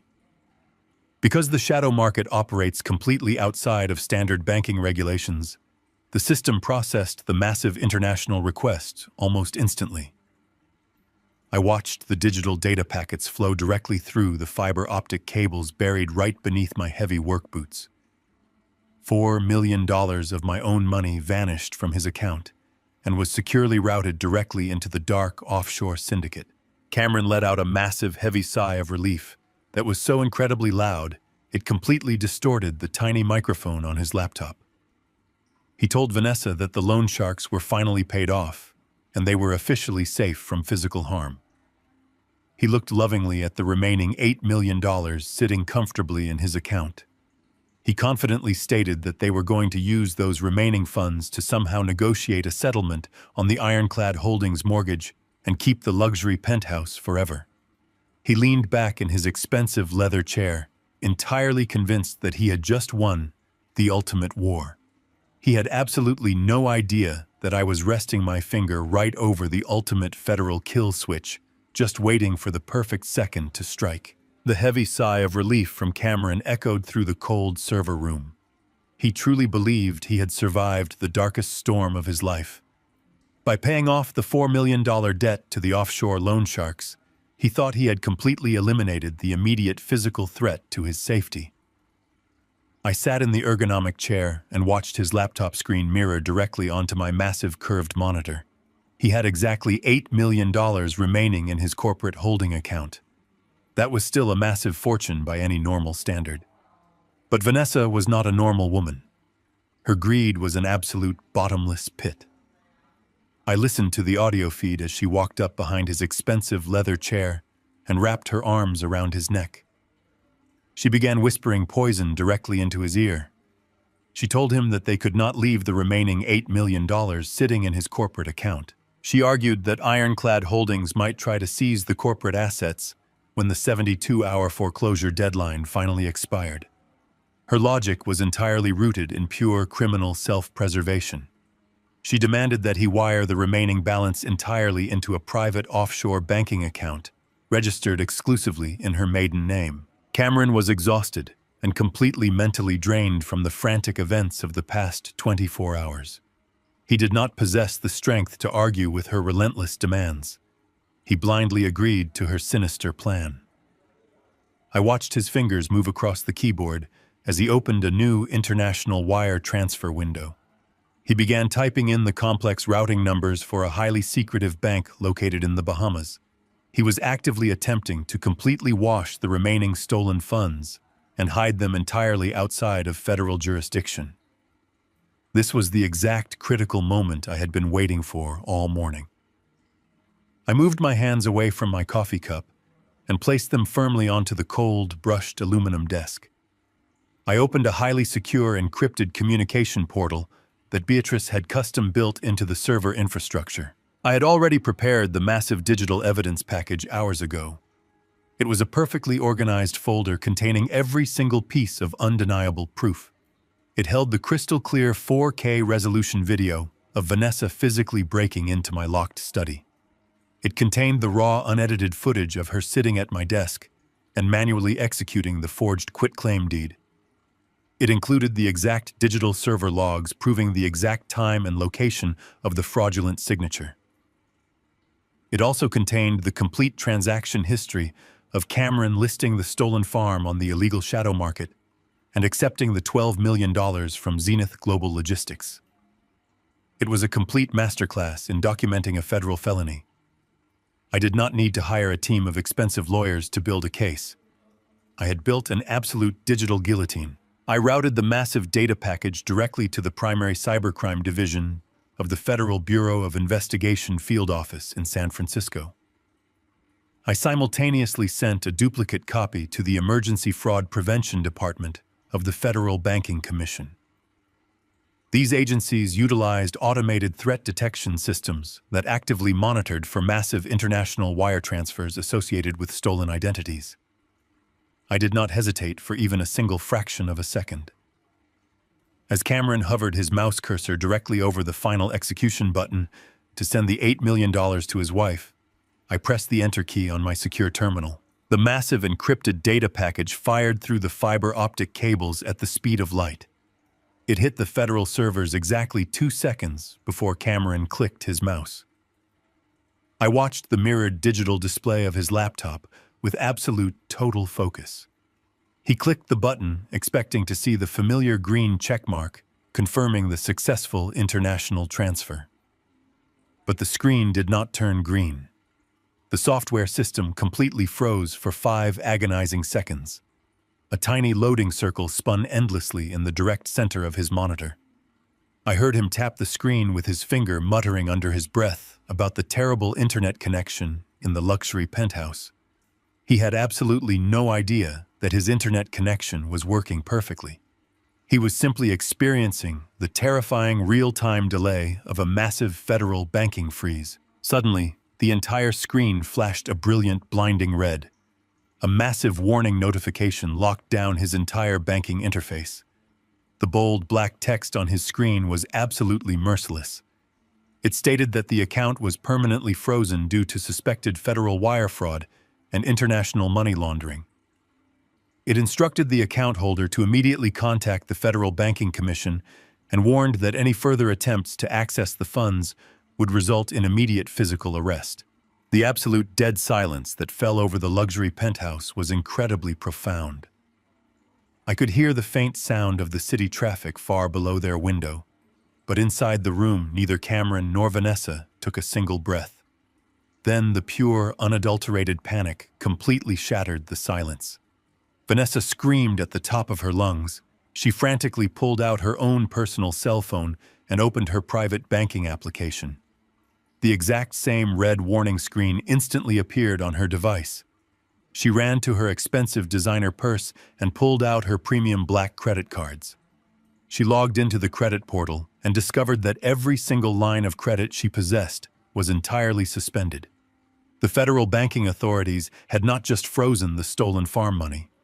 They had initiated a total comprehensive lockdown of every single financial asset connected to their names. They were completely and utterly trapped. Cameron jumped out of his leather chair so violently that it crashed backward onto the expensive hardwood floor. He began tearing at his own hair, pacing the room like a completely trapped wild animal. He screamed that the offshore loan sharks were going to realize his accounts were frozen. He knew the Shadow Syndicate constantly monitored the financial health of their desperate clients. He shouted that the federal government was probably already drafting arrest warrants for the forged property deed. His entire fake luxury empire had completely evaporated in less than 10 seconds. He had absolutely no money to hire a defense attorney. He had no money to flee the country. He did not even have enough active credit to buy a tank of gas. Vanessa collapsed onto the expensive Italian sofa, sobbing uncontrollably. She blamed Cameron for everything. She screamed that he was completely incompetent and that his stupid tech startup had ruined her entire life. She yelled that they needed to call my cell phone immediately and beg me to somehow fix the banking error. She still somehow believed I was just a helpless old man who could be easily manipulated with a fake apology. But Cameron was no longer operating on any level of rational logic. His deep panic was rapidly mutating into a very dark and highly violent physical rage. I listened closely as his heavy footsteps stomped rapidly across the penthouse floor. He walked directly into the master bedroom and forcefully opened the heavy steel door of his biometric wall safe. I knew exactly what he kept inside that safe. It was not jewelry or important documents. It was a heavy-caliber semi-automatic handgun he had purchased illegally 2 years ago, claiming he needed it for personal protection in the city. The cold metallic sound of the heavy slide racking around into the chamber echoed through the audio feed with terrifying absolute clarity. He walked back into the living room. His breathing was incredibly heavy and erratic. He told Vanessa to shut her mouth immediately. His voice was completely devoid of any human empathy or reason. He stated that the federal banking freeze had to be a direct result of the quitclaim deed transfer. He blindly assumed that the automated banking software had simply flagged my electronic signature as highly suspicious because I was an older man making a massive real estate transaction. He truly believed that if he could just force me to physically call the Federal Banking Commission and verbally authorize the transfer, they would immediately unfreeze the $8 million. Vanessa cried out, asking him what he was doing with the weapon. Cameron coldly replied that he was done playing legal games with a useless old man. He stated that he was driving directly up to the Sonoma farm right now. He declared that he would drag me out of that rotting barn, put the cold steel barrel directly against my head, and force me to fix the massive banking error. If I refused, he promised he would leave my body in the thick mud and figure out another way to escape the country. I heard the heavy front door of the luxury penthouse slam shut violently. He was currently rushing down to the underground parking garage, fueled by pure violent adrenaline and absolute terror. I sat completely still inside the fortified server room. I did not feel any fear as I listened to his expensive sports car roar out of the city, heading directly toward my location. He was bringing a handgun to a fully automated federal data facility. I slowly reached out and activated the secondary exterior defense protocols. I was completely ready for my son to arrive. The massive high-definition monitors inside the climate-controlled server room flickered violently as the exterior motion sensors detected a vehicle approaching the property at a highly reckless speed. I sat perfectly still in my ergonomic chair and watched the live digital video feed. It was not the heavy black luxury vehicle of the private security contractors from the night before. It was Cameron's incredibly expensive European sports car. He was driving entirely out of control, swerving dangerously across the deep, thick mud of the country road. He slammed heavily on the brakes, just a few inches away from the massive reinforced, armored steel security gates that I had dropped during the initial perimeter lockdown. The expensive low-profile tires of his car spun aggressively in the wet dirt, spraying heavy, thick mud all over the pristine silver paint job. He threw the transmission into park and kicked the driver's side door open with intense force. He looked absolutely nothing like the arrogant, wealthy tech chief executive officer who had cruelly thrown me out of the luxury penthouse just 48 hours ago. His expensive tailored designer suit was deeply wrinkled and completely ruined by the pouring rain from earlier. His silk tie was completely undone, hanging loosely around his neck. His hair was a chaotic mess, and his face was twisted into a terrifying mask of pure, unadulterated desperation and panic. He marched directly up to the heavy steel gates and began bashing his bare fists violently against the thick armored metal bars. I watched him scream frantically into the cold afternoon air for several long minutes. He was completely out of his mind with pure financial terror. I could have simply stayed inside the impenetrable digital fortress and ignored him entirely. The reinforced concrete walls of the data center were practically bomb-proof, and there was absolutely no physical way he could ever breach the facility on his own. But I am a retired structural engineer. I know perfectly well that when a massive compromised structure is actively collapsing, you need to stand exactly in the right place to watch the final foundational beams give way so you can properly assess the complete destruction.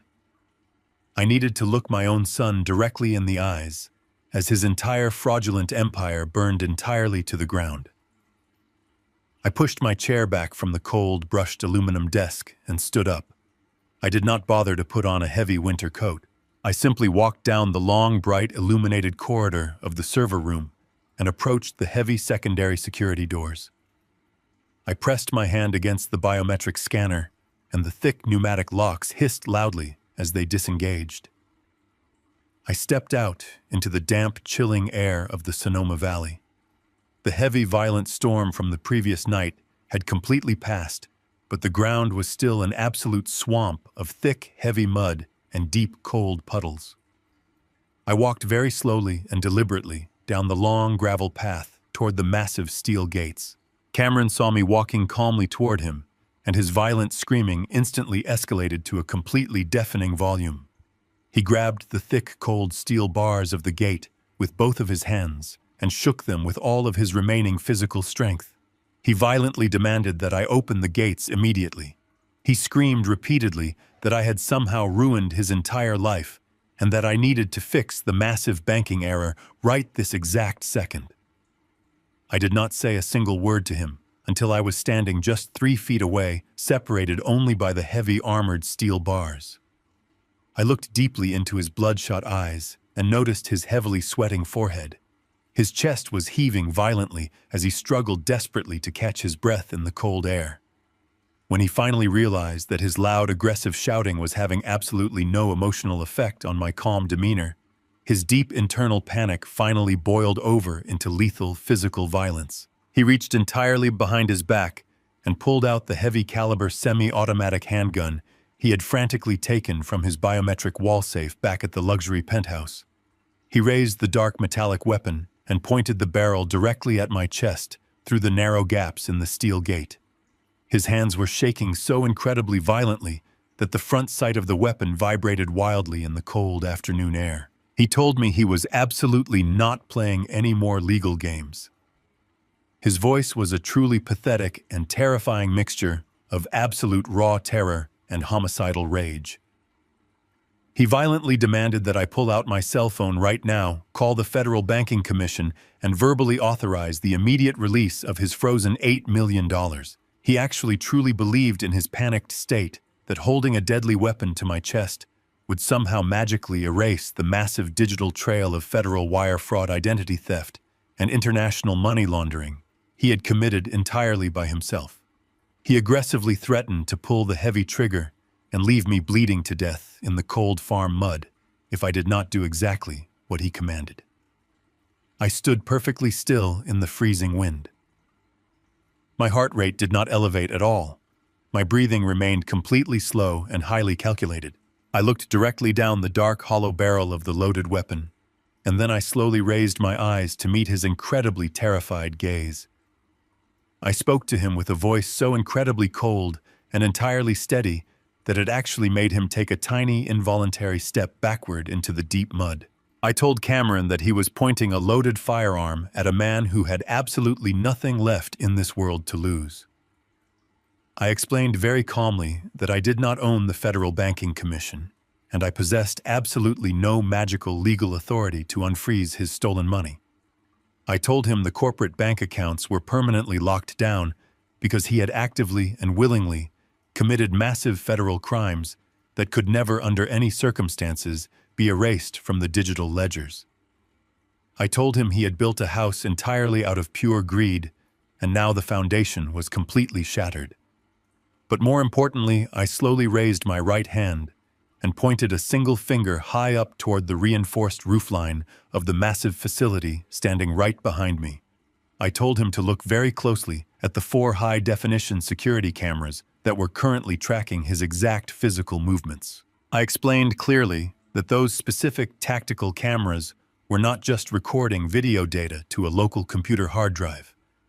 They were currently maintaining a live, unbroken encrypted uplink directly to the County Sheriff Emergency Dispatch Center. I told him that the Federal Bureau of Investigation had already flagged his banking profile for massive wire fraud, and now the local law enforcement agencies were watching him actively commit armed assault against an unarmed senior citizen in real time. To completely validate my calm statement, a faint but highly distinct sound began to echo through the quiet open valleys of the Sonoma countryside. It was the sharp, piercing wail of multiple heavy police sirens approaching rapidly from the main public highway. The automated threat detection software I had triggered earlier had completely bypassed standard emergency response times. Heavily armed tactical police units were already closing in on the farm from multiple directions. Cameron froze completely in his tracks. The absolute terrifying reality of his completely doomed situation finally crashed down upon him like a massive concrete block dropped from a towering skyscraper. He looked up at the glowing red recording lights on the security cameras, and then he looked down at the heavy, deadly weapon in his severely trembling hand. He suddenly realized with absolute clarity that he was totally out of time. If he stayed at the steel gates for even 2 more minutes, he would be completely surrounded by heavily armed police officers thrown directly down into the mud and dragged straight into a federal holding cell. His basic animal survival instinct completely hijacked his rational brain. He dropped the expensive, heavy-caliber handgun directly into the deep, wet mud at his feet. He did not say another word to me. He spun around wildly and sprinted frantically back to his idling, expensive sports car. He threw the vehicle into gear and slammed his foot entirely down on the accelerator pedal. The tires screamed loudly against the wet pavement as he sped off desperately toward the main highway. He was completely and utterly abandoning his incredibly greedy wife, Vanessa, back at the San Francisco penthouse, leaving her to face the furious offshore loan sharks entirely by herself. He was making a completely desperate and highly pathetic run for the international airport, hoping to somehow escape the country before the federal borders locked down. I stood quietly behind the heavy steel gates, watching his silver car disappear rapidly into the distance as the loud police sirens grew closer and louder by the second. I sat inside the massive humming server room and switched my primary monitor to the Federal Aviation Administration flight tracking database. I also opened a secure, encrypted channel to the local police scanner. Cameron was completely out of his mind with panic. He had driven his expensive sports car directly to a small private airfield located just outside the city limits. Because his credit cards and bank accounts were entirely frozen by the Federal Banking Commission, he had violently ripped his $50,000 platinum watch off his wrist and thrown it at a desperate charter pilot. He demanded an immediate undocumented flight across the southern border into Mexico. He truly believed that a piece of expensive jewelry could somehow buy his freedom from the massive federal trap he had willingly walked into. Through the audio feed on his cell phone, I could hear the loud whining pitch of the small jet engines spinning up on the wet tarmac. Cameron was breathing heavily as he ran across the concrete, holding his ruined designer suit jacket over his head to block the freezing rain. He thought he had successfully escaped the consequences of his extreme greed. He had absolutely no idea that the federal authorities were already actively tracking his digital location through the very phone he kept inside his pocket. He was only a few feet away from the metal stairs of the private plane when the loud audio feed suddenly erupted into absolute chaos. Multiple heavy black vehicles completely swarmed the private runway. The incredibly loud screech of heavy tires skidding on wet concrete drowned out the sound of the plane engines. I listened with cold satisfaction as the doors of the tactical vehicles slammed open. Several federal agents from the Federal Bureau of Investigation poured out onto the tarmac. They were heavily armed and entirely uncompromising. They screamed at Cameron to get down on the wet ground immediately. He tried to run toward the metal stairs, but his leather shoes slipped completely on the slick concrete. He fell heavily onto his knees. The federal agents descended upon him instantly. I heard the harsh metallic click of heavy steel handcuffs locking tightly around his wrists. The lead federal agent read him his rights in a loud, clear voice over the roaring wind. He was formally placed under federal arrest for massive international wire fraud and severe corporate embezzlement. The local county sheriff had also filed immediate state charges for his violent armed assault at the farm gates. Cameron began sobbing uncontrollably on the wet tarmac. He begged the federal agents to let him go, claiming that it was all a massive misunderstanding and blaming his wife for the forged documents. He sounded like a terrified small child. He was completely stripped of his arrogant executive persona. The federal agents ignored his pathetic crying entirely. They hauled him roughly off the wet concrete and threw him directly into the back of a heavily armored transport vehicle. His fake tech empire had officially ended in the mud and the freezing rain, just as it was always destined to do. While Cameron was weeping in the back of a federal police vehicle, I shifted my complete focus to the secondary video feed glowing brightly on my curved monitor. The hidden security camera located in the hallway of the San Francisco luxury penthouse showed an entirely different kind of frantic desperation. Vanessa had finally realized that her arrogant husband was completely gone, and he was never coming back for her. She knew the highly dangerous offshore loan sharks were likely already making their way to the building to violently collect their $4 million debt. She was entirely consumed by pure animal survival instinct. She had dragged 3 massive, expensive designer suitcases into the center of the living room. She was frantically running back and forth between the master bedroom and the expensive luggage. She was aggressively sweeping thousands of dollars worth of diamond necklaces, gold bracelets, and premium luxury watches directly into the open bags. She threw her expensive designer dresses and expensive shoes on top of the jewelry. She was absolutely determined to flee the city and live off the massive pile of stolen luxury goods she had accumulated during their fake wealthy marriage. She zipped the heavy suitcases shut and dragged them aggressively toward the heavy oak front door of the penthouse. She reached out and pulled the brass handle, expecting to run down the hallway and disappear into the crowded city streets. But the heavy wooden door opened to reveal a completely impenetrable wall. Sullivan was standing perfectly still in the carpeted hallway right outside the penthouse. He was dressed in a pristine tailored suit, and his face was a mask of absolute cold professional authority. Standing directly behind him were 2 incredibly massive private building security guards wearing dark uniforms and dark sunglasses. Vanessa gasped loudly and took a terrified step backward into the foyer. She tried to quickly slam the heavy door shut in his face, but the massive security guard easily stepped forward and planted his heavy black boot firmly inside the doorframe. Sullivan stepped calmly into the luxurious foyer of the penthouse. He did not raise his voice or show any physical aggression. He simply reached into his leather briefcase and pulled out a thick stack of legally binding documents. He handed the heavy papers directly to Vanessa. She took them with severely trembling hands. Sullivan explained the situation with absolutely merciless legal precision. He told her that she was currently holding an official notice of immediate civil asset forfeiture. He clearly explained that because she had actively used the desktop computer located inside this very apartment to commit massive federal wire fraud. The entire property was now legally classified as an active crime scene and a tool of a federal felony. Because Ironclad Holdings legally owned the $9 million commercial mortgage on the penthouse, the corporation had exercised its absolute legal right to seize the physical collateral immediately to prevent the destruction of valuable assets. Sullivan looked directly down at the 3 massive designer suitcases, bulging with expensive stolen jewelry. He informed her in a completely cold tone that every single item inside those bags was purchased with severely embezzled corporate funds. That meant the jewelry and the expensive clothes legally belonged to the federal bankruptcy courts and the defrauded corporate investors. She was absolutely not allowed to take a single valuable item out of the apartment. Vanessa began to scream frantically. She yelled that she was the legal wife of the owner and she had a constitutional right to her own personal belongings. She threatened to call the police and have Sullivan arrested for trespassing.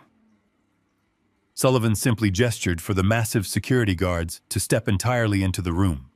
He looked at his expensive wristwatch and told her the absolute final truth. He calmly stated that the local police were already on their way to secure the crime scene.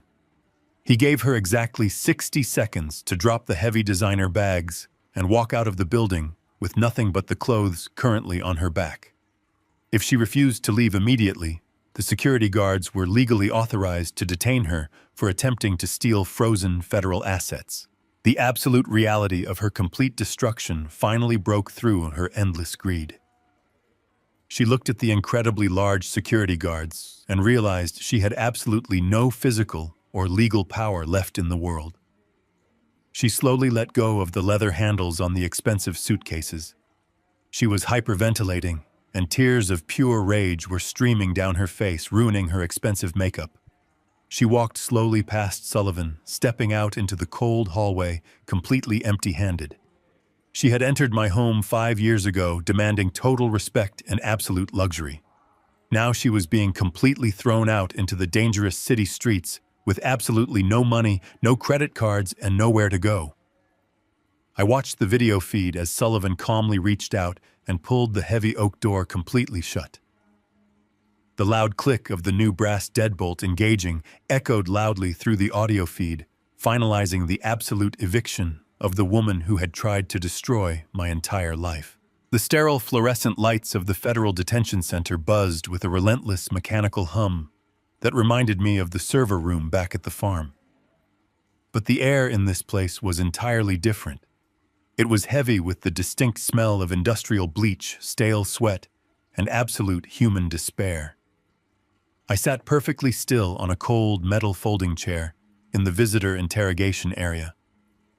A thick slab of reinforced plexiglass separated me from the empty chair on the other side. I wore a simple gray sweater and my comfortable work boots. I did not feel any anxiety or sorrow. I was simply waiting to inspect the final results of a structural collapse. The heavy steel door on the opposite side of the glass clanked loudly as a federal corrections officer opened it. Cameron shuffled into the room. He was wearing a bright orange federal jumpsuit that hung loosely on his frame. His wrists and ankles were bound by heavy metal chains that rattled loudly against the concrete floor with every single step he took. He looked completely unrecognizable. The arrogant tech chief executive officer who had worn a $4,000 tailored suit was entirely gone. His face was pale and deeply hollowed from absolute lack of sleep and pure terror.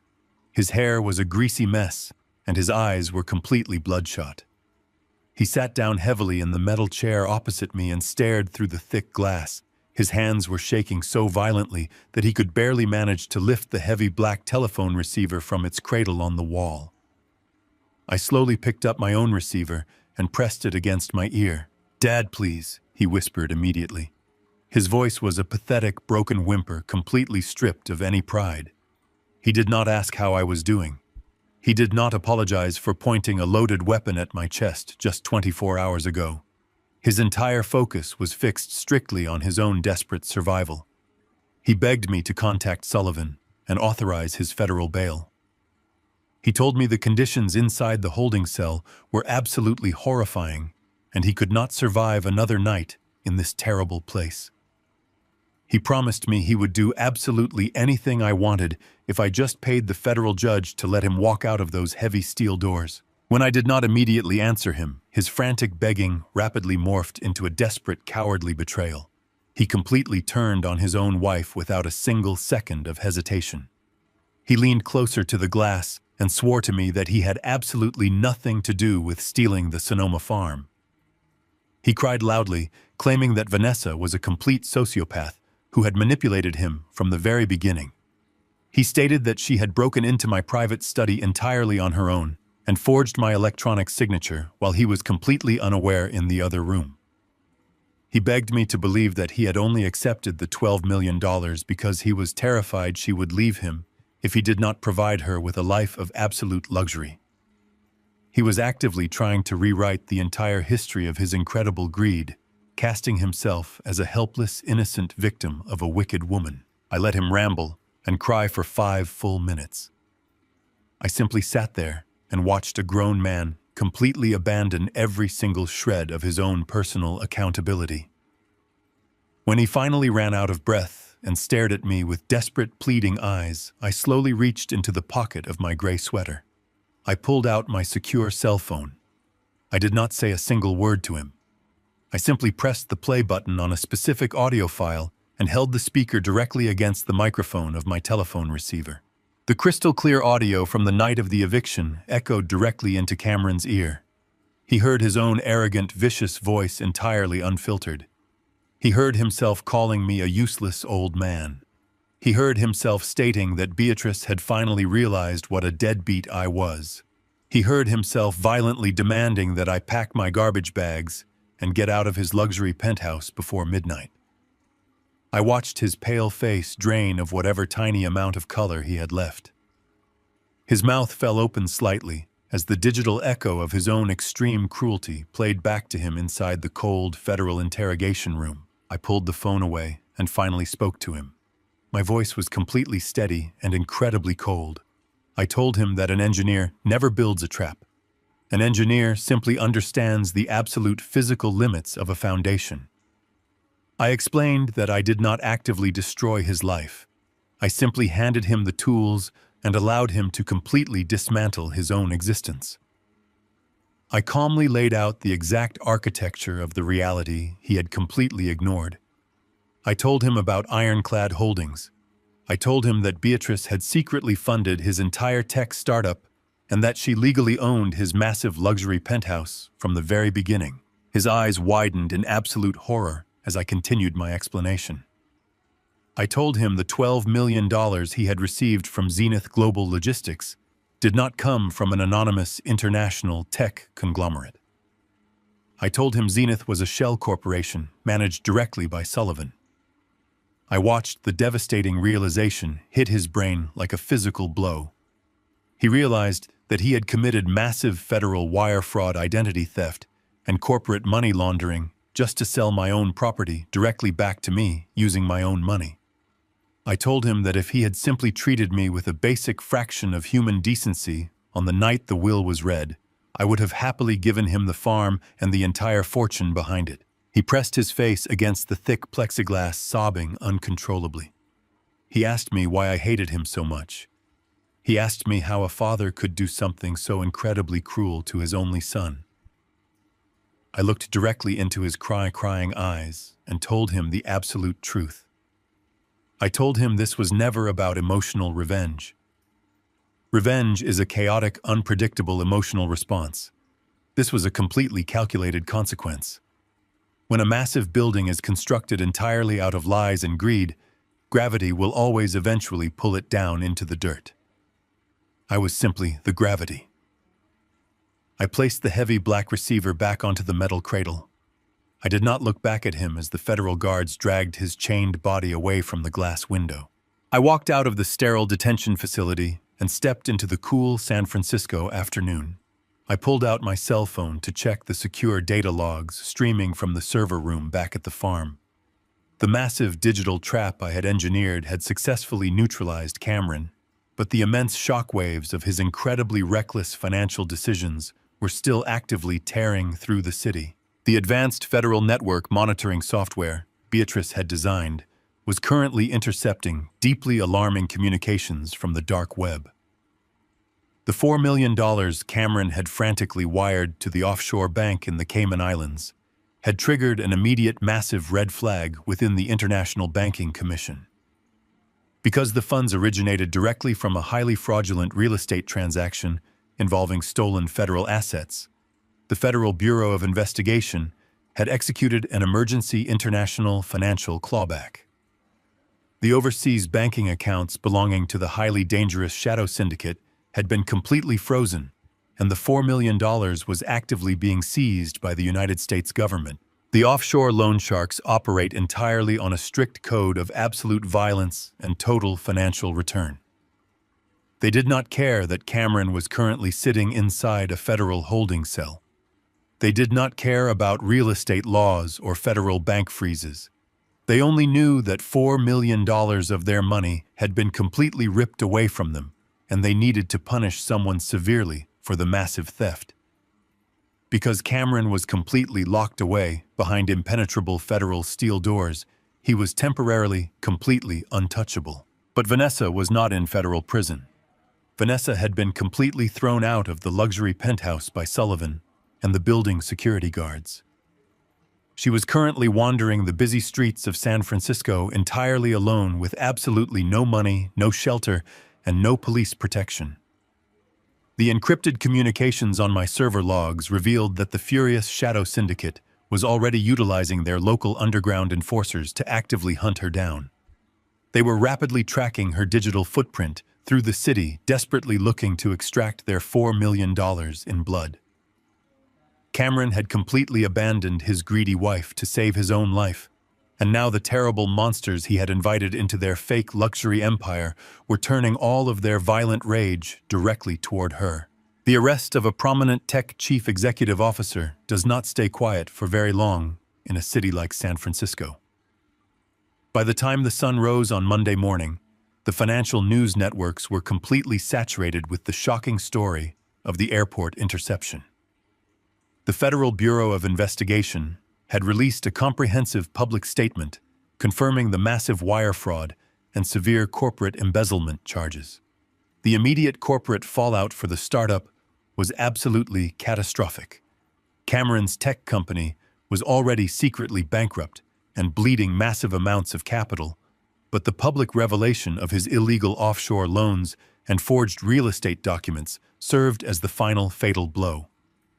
The remaining corporate investors panicked entirely and pulled all of their funding within a matter of hours.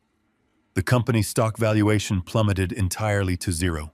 The corrupt board of directors held an emergency closed-door meeting and immediately filed for total corporate bankruptcy, hoping to quickly liquidate the remaining software assets to somehow save themselves from federal scrutiny and massive civil lawsuits. I watched the entire corporate collapse happen in real time on my wide, curved monitor inside the climate-controlled data center. Beatrice had left me an absolute mountain of liquid capital securely hidden behind the impenetrable walls of ironclad holdings. She had built that massive wealth by patiently playing the long game, and now it was time for me to make my final move on the corporate board. When the federal bankruptcy courts announced a rapid auction to sell off the remaining physical and intellectual assets of the disgraced software company, I instructed Sullivan to register my corporate entity as a completely anonymous bidder. The digital auction took place just 3 days later. Because the tech company was deeply tainted by a massive ongoing federal criminal investigation, traditional venture capitalists absolutely refused to touch it. They treated the entire software company like a highly infectious disease. I sat comfortably at my aluminum desk and watched the secure bidding portal open on my screen. I submitted a single incredibly low bid. I offered to purchase the entire corporate infrastructure, the proprietary software codes, the expensive server hardware, and the remaining commercial leases for absolute pennies on the dollar. It was a completely humiliating valuation for a company Cameron used to arrogantly boast was worth hundreds of millions of dollars. Because there were absolutely no other financial competitors willing to take the massive legal risk, the federal bankruptcy judge slammed his heavy wooden gavel and officially approved my single bid in less than 20 minutes. I had just purchased my own son's entire arrogant tech empire using the exact same money Beatrice had quietly earned while he completely ignored her existence. The very next morning, I decided to leave the quiet sanctuary of the Sonoma farm to handle the physical transition. I put on my best tailored suit, the one Beatrice had proudly bought for our 30th wedding anniversary. I drove my beat-up truck directly into downtown San Francisco and parked right in front of the massive glass skyscraper that housed the tech company headquarters. The sprawling marble lobby was completely chaotic with worried employees packing their cardboard boxes, but I walked calmly past the frantic crowds and took the private executive elevator directly to the top floor. I walked slowly into the massive glass-walled boardroom overlooking the city skyline. The corrupt board of directors was already sitting nervously around the expensive, polished mahogany table. These were the greedy, arrogant men and women who who had actively enabled Cameron's highly fraudulent lifestyle. They had completely ignored his terrible financial decisions and his toxic corporate culture, as long as he kept promising them massive future profits. They looked up in complete shock when an old retired structural engineer walked into their private sanctuary and sat down directly at the head of the heavy wooden table. I did not bother to introduce myself. I simply opened my leather briefcase and slid a thick stack of legally binding corporate documents across the polished wood. I calmly informed them that Ironclad Holdings was now the absolute sole proprietor of the entire company and that I was their new boss. I watched their arrogant faces completely drop into pale horror as I explained that I was immediately executing a total, comprehensive corporate purge. I fired every single one of them directly on the spot. When the former chairman of the board angrily demanded their expensive severance packages and their contractual golden parachutes, I handed them a secondary document drafted by Sullivan. It clearly proved that their gross financial negligence and their active complicity in Cameron's illegal shadow loans had legally voided all of their executive contracts. I told them they were leaving the building with absolutely nothing, and that the building security guards were already waiting in the hallway to escort them out into the street. I did not just dismantle the corrupt corporate leadership. I completely erased Cameron's entire professional legacy from the tech world in a single incredibly busy afternoon. I immediately brought in a completely new executive team, composed entirely of brilliant ethical software engineers I had personally vetted through Beatrice's massive professional network. I legally changed the name of the company, entirely stripping away any trace of Cameron's existence from the corporate registry. I completely redirected the primary corporate mission toward developing highly secure agricultural software programs to actually help struggling local farmers optimize their crop yields. The fake luxury empire, built entirely on extreme vanity and massive financial fraud, was completely gone forever. In its place, I successfully built a solid practical foundation that would actually provide genuine value to the real world, honoring the true legacy of my late wife. I left the noisy city that afternoon feeling a deep, profound sense of structural completion. The terrible rot had been completely excised from the building, and the new foundation was poured perfectly level and true. I drove back to the peaceful isolation of the Sonoma farm, arriving just as the bright orange sun began to set behind the rolling green hills. I unlocked the heavy armored steel gates and parked my truck safely near the massive wooden facade of the data center. I walked inside, breathed in the cool filtered air, and sat down at the aluminum desk with a fresh hot cup of coffee. I truly believed the absolute worst of the chaotic storm was finally behind me, and I could finally begin to rest in peace. But the digital world never sleeps, and the severe consequences of Cameron's extreme greed were still actively hunting in the dark shadows of the city. Exactly 3 hours after I returned to the farm, the automated exterior perimeter defense system suddenly chimed loudly with a high-priority proximity alert. The infrared night vision cameras automatically focused on the muddy county road leading directly up to my heavy armored gates. I looked closely at the high-definition monitor, entirely expecting to see another group of hired security thugs, or perhaps inquisitive local journalists looking for an exclusive story about the massive tech collapse.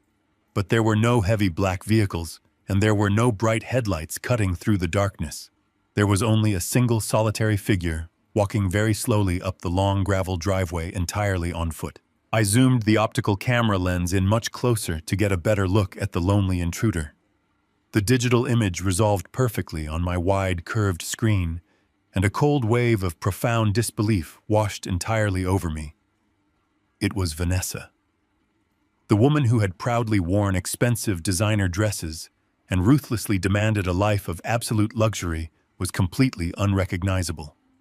She was shivering violently in the cold night wind, wearing a dirty torn sweater and completely ruined expensive shoes that were deeply covered in thick farm mud. Her hair was a chaotic matted mess, and she had absolutely no designer luggage or expensive bags of any kind. She stumbled exhausted up to the heavy steel gates and grabbed the cold, wet metal bars with both hands. She looked directly up at the glowing red light of the security camera, knowing perfectly well I was watching her from inside. I slowly turned on the exterior audio microphones, and her desperate, pathetic sobbing instantly filled the quiet server room. She was begging me over and over again to open the heavy gates and let her inside the fortified digital compound. She cried loudly that the highly dangerous offshore shadow lenders had successfully tracked her down in the dirty city streets. She screamed that they had completely cornered her in a dark alley and violently promised to do terrible physical things to her if she did not somehow produce their $4 million by tomorrow morning. Cameron had completely abandoned her to the vicious wolves to save his own miserable life, and now those exact same wolves were right on her heels. The arrogant woman who had once demanded I clear out of my own home was now completely broke, entirely terrified, and desperately begging the useless old man for physical protection. I sat inside the secure server room and watched the high-definition monitor with absolute emotional detachment. Vanessa was clinging to the heavy armored steel gates of the farm like a desperate shipwreck survivor clinging to a piece of floating driftwood. The cold night wind was howling through the Sonoma Valley, whipping her tangled, matted hair across her tear-stained face. She had completely lost the arrogant, glamorous aura that she used to wield like a weapon inside the San Francisco luxury penthouse. Her expensive clothes were covered in thick, dark mud, and she was shivering violently against the freezing metal bars. I zoomed the camera lens in closer to observe her facial expressions. She was not crying out of genuine remorse for the terrible things she had done. She was crying out of pure animalistic terror because the violent offshore shadow lenders were actively hunting her through the city streets.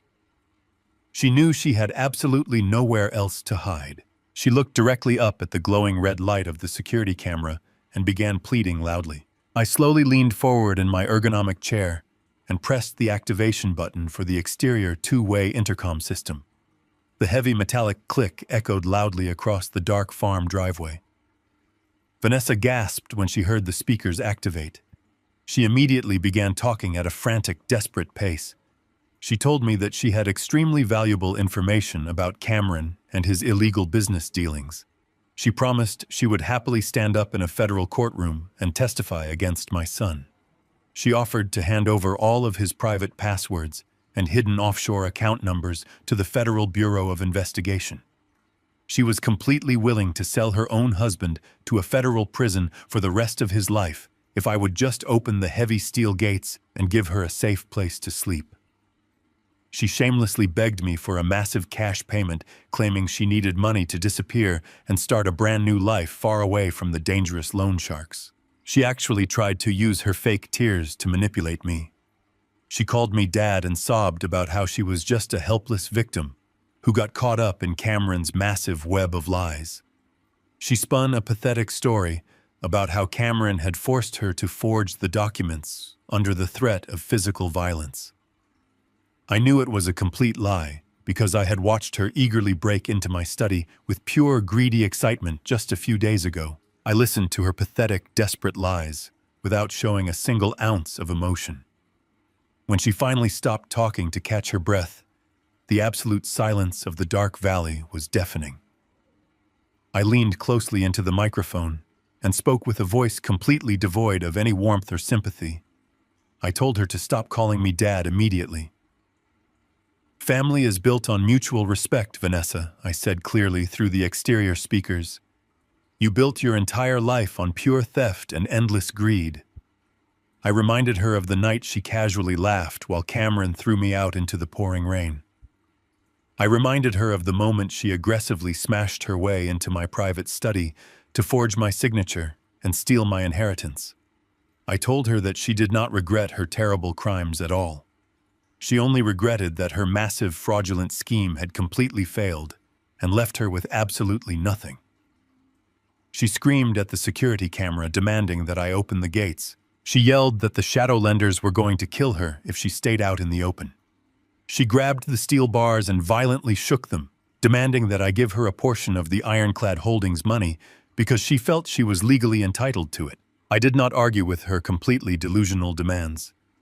I simply reached out and pressed a specific button on my digital control panel.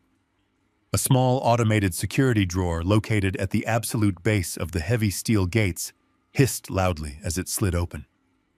Vanessa immediately dropped down to her knees in the wet mud and frantically reached inside the metal box. She was entirely expecting to find thick stacks of $100 bills or the keys to an expensive vehicle. She thought her pathetic begging had finally broken my resolve, but she pulled out a single thin white envelope. She ripped it open with her trembling, muddy fingers. Inside the envelope was a cheap, prepaid commercial bus ticket bound directly for the impoverished small town she had originally come from before she moved to the city to hunt for a wealthy husband. Pinned directly to the bus ticket was a small white business card bearing the phone number of a local pro bono public defender. I spoke through the intercom one final time. I told her the commercial bus terminal was exactly 3 miles down the county road. I advised her to start walking immediately before the shadow lenders managed to track her digital location to the farm.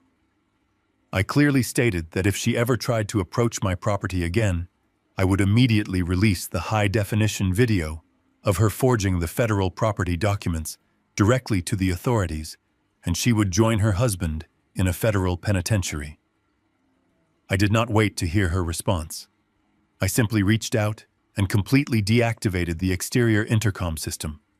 I turned off the bright floodlights, illuminating the driveway, leaving her entirely alone in the pitch-black darkness of the cold valley. I watched the infrared camera feed as she slowly stood up, clutching the cheap bus ticket in her muddy hands. She finally realized that her fake luxury life was permanently over.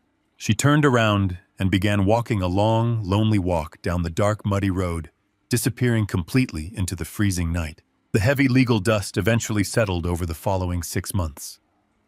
The federal justice system moves incredibly slowly, but it moves with absolute crushing certainty when presented with flawless evidence. Because I had handed the Federal Bureau of Investigation an ironclad digital package of undeniable proof, the criminal trial was incredibly short. Cameron tried desperately to fight the massive fraud and embezzlement charges, but his expensive defense attorneys quickly abandoned him when his corporate funds completely dried up. He sat in the courtroom looking incredibly small and entirely defeated. A federal judge eventually sentenced him to 10 full years in a maximum security federal penitentiary without the possibility of early parole. The judge explicitly cited his horrific treatment of his own elderly father during the final sentencing hearing. He lost his fake tech empire, his expensive cars, and his complete physical freedom. The highly dangerous offshore loan sharks eventually realized the federal government had permanently seized their stolen money, and they vanished back into the dark international shadows, realizing the money was forever out of their reach. Vanessa never showed her face in California again, entirely disappearing into the forgotten corners of the country. As for the massive luxury penthouse in San Francisco, the resolution was perfectly clean and highly profitable.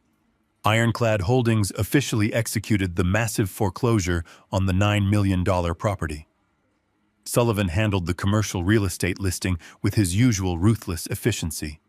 He completely bypassed the standard market and sold the penthouse to a wealthy foreign investor in less than 2 weeks.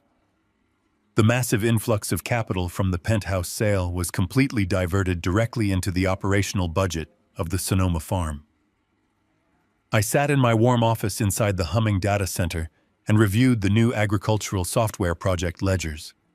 The massive fortune Beatrice had built was finally being used to cultivate real sustainable growth in the world, exactly as she had always intended. The incredibly dark chapter of my life was officially closed, and a bright new foundation was finally ready to be built. The heavy steel gates closed completely behind the disappearing figure of the woman who had tried to destroy my life.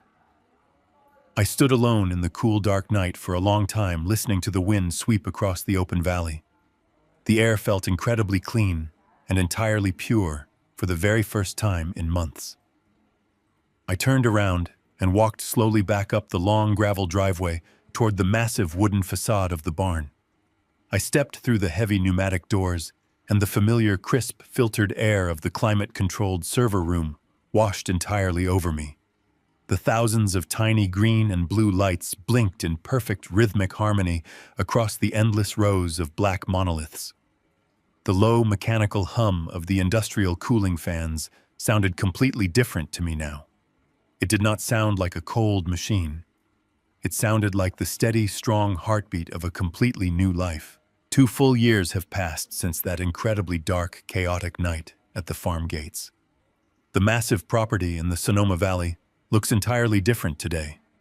The fake, rotting wooden exterior of the barn was completely removed shortly after the federal trials concluded. There is absolutely no need to hide the massive digital infrastructure anymore.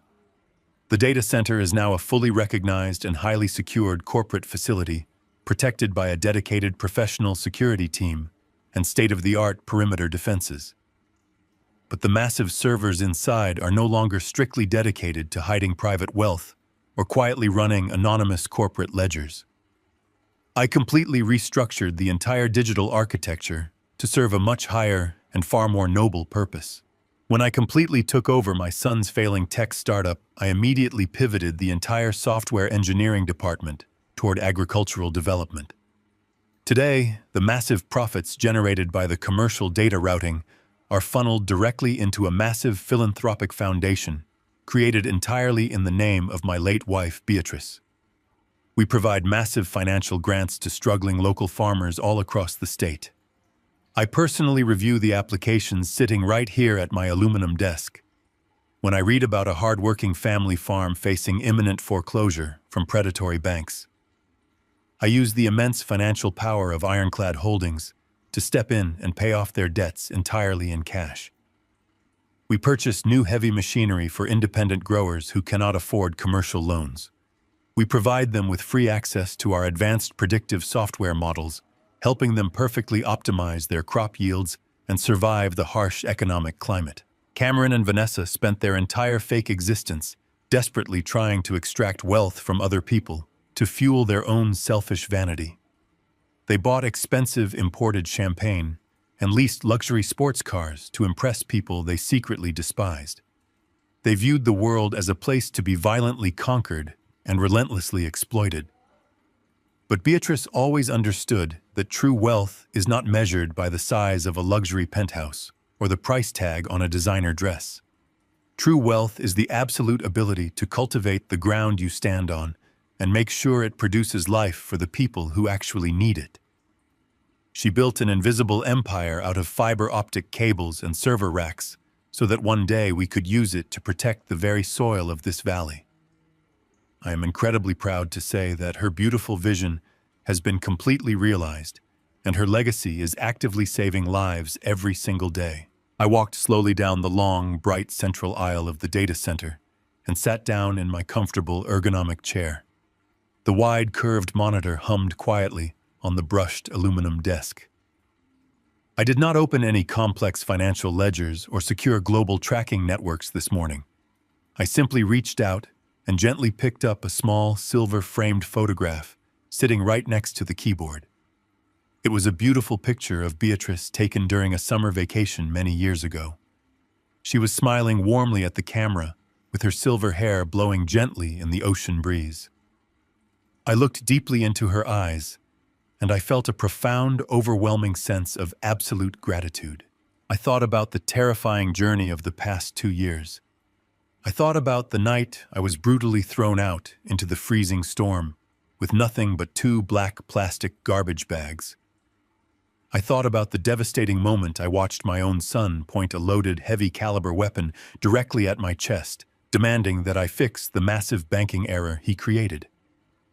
And then I thought about the ultimate resolution of the massive conflict. The most incredible part of the entire ordeal was the simple fact that I never had to resort to their level of chaotic violence. I never had to raise my voice in pure screaming anger. I never had to throw a single punch or physically harm anyone to secure my own survival and protect my home. The silent adjustment was completely absolute. People who are consumed by pure endless greed often confuse absolute silence with complete weakness. They think that because an older man does not yell or fight back, he is simply a useless target waiting to be easily victimized. But as a retired structural engineer, I know the ultimate undeniable truth about power. The strongest foundation in the world never makes a single sound. It simply rests deep in the dark earth, bearing the immense, massive weight of the entire structure above it. It tolerates the heavy burden completely in silence until the exact moment the structural integrity of the building is completely compromised by rot and corruption. And when that fatal moment finally arrives, the foundation does not have to violently attack the building to bring it down. The foundation simply stops supporting the lies. It lets the inescapable laws of physics and gravity do the heavy, devastating work. I simply stepped out of the way and allowed the massive, corrupt weight of their own terrible decisions to pull them down into the dirt. Cameron forged the documents and stole the money completely on his own. Vanessa broke the locks and fueled his desperate greed entirely on her own.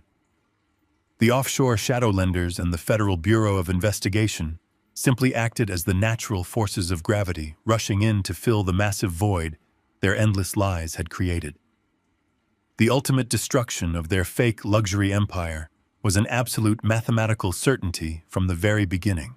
I carefully placed the silver-framed photograph back onto the cool metal surface of the desk.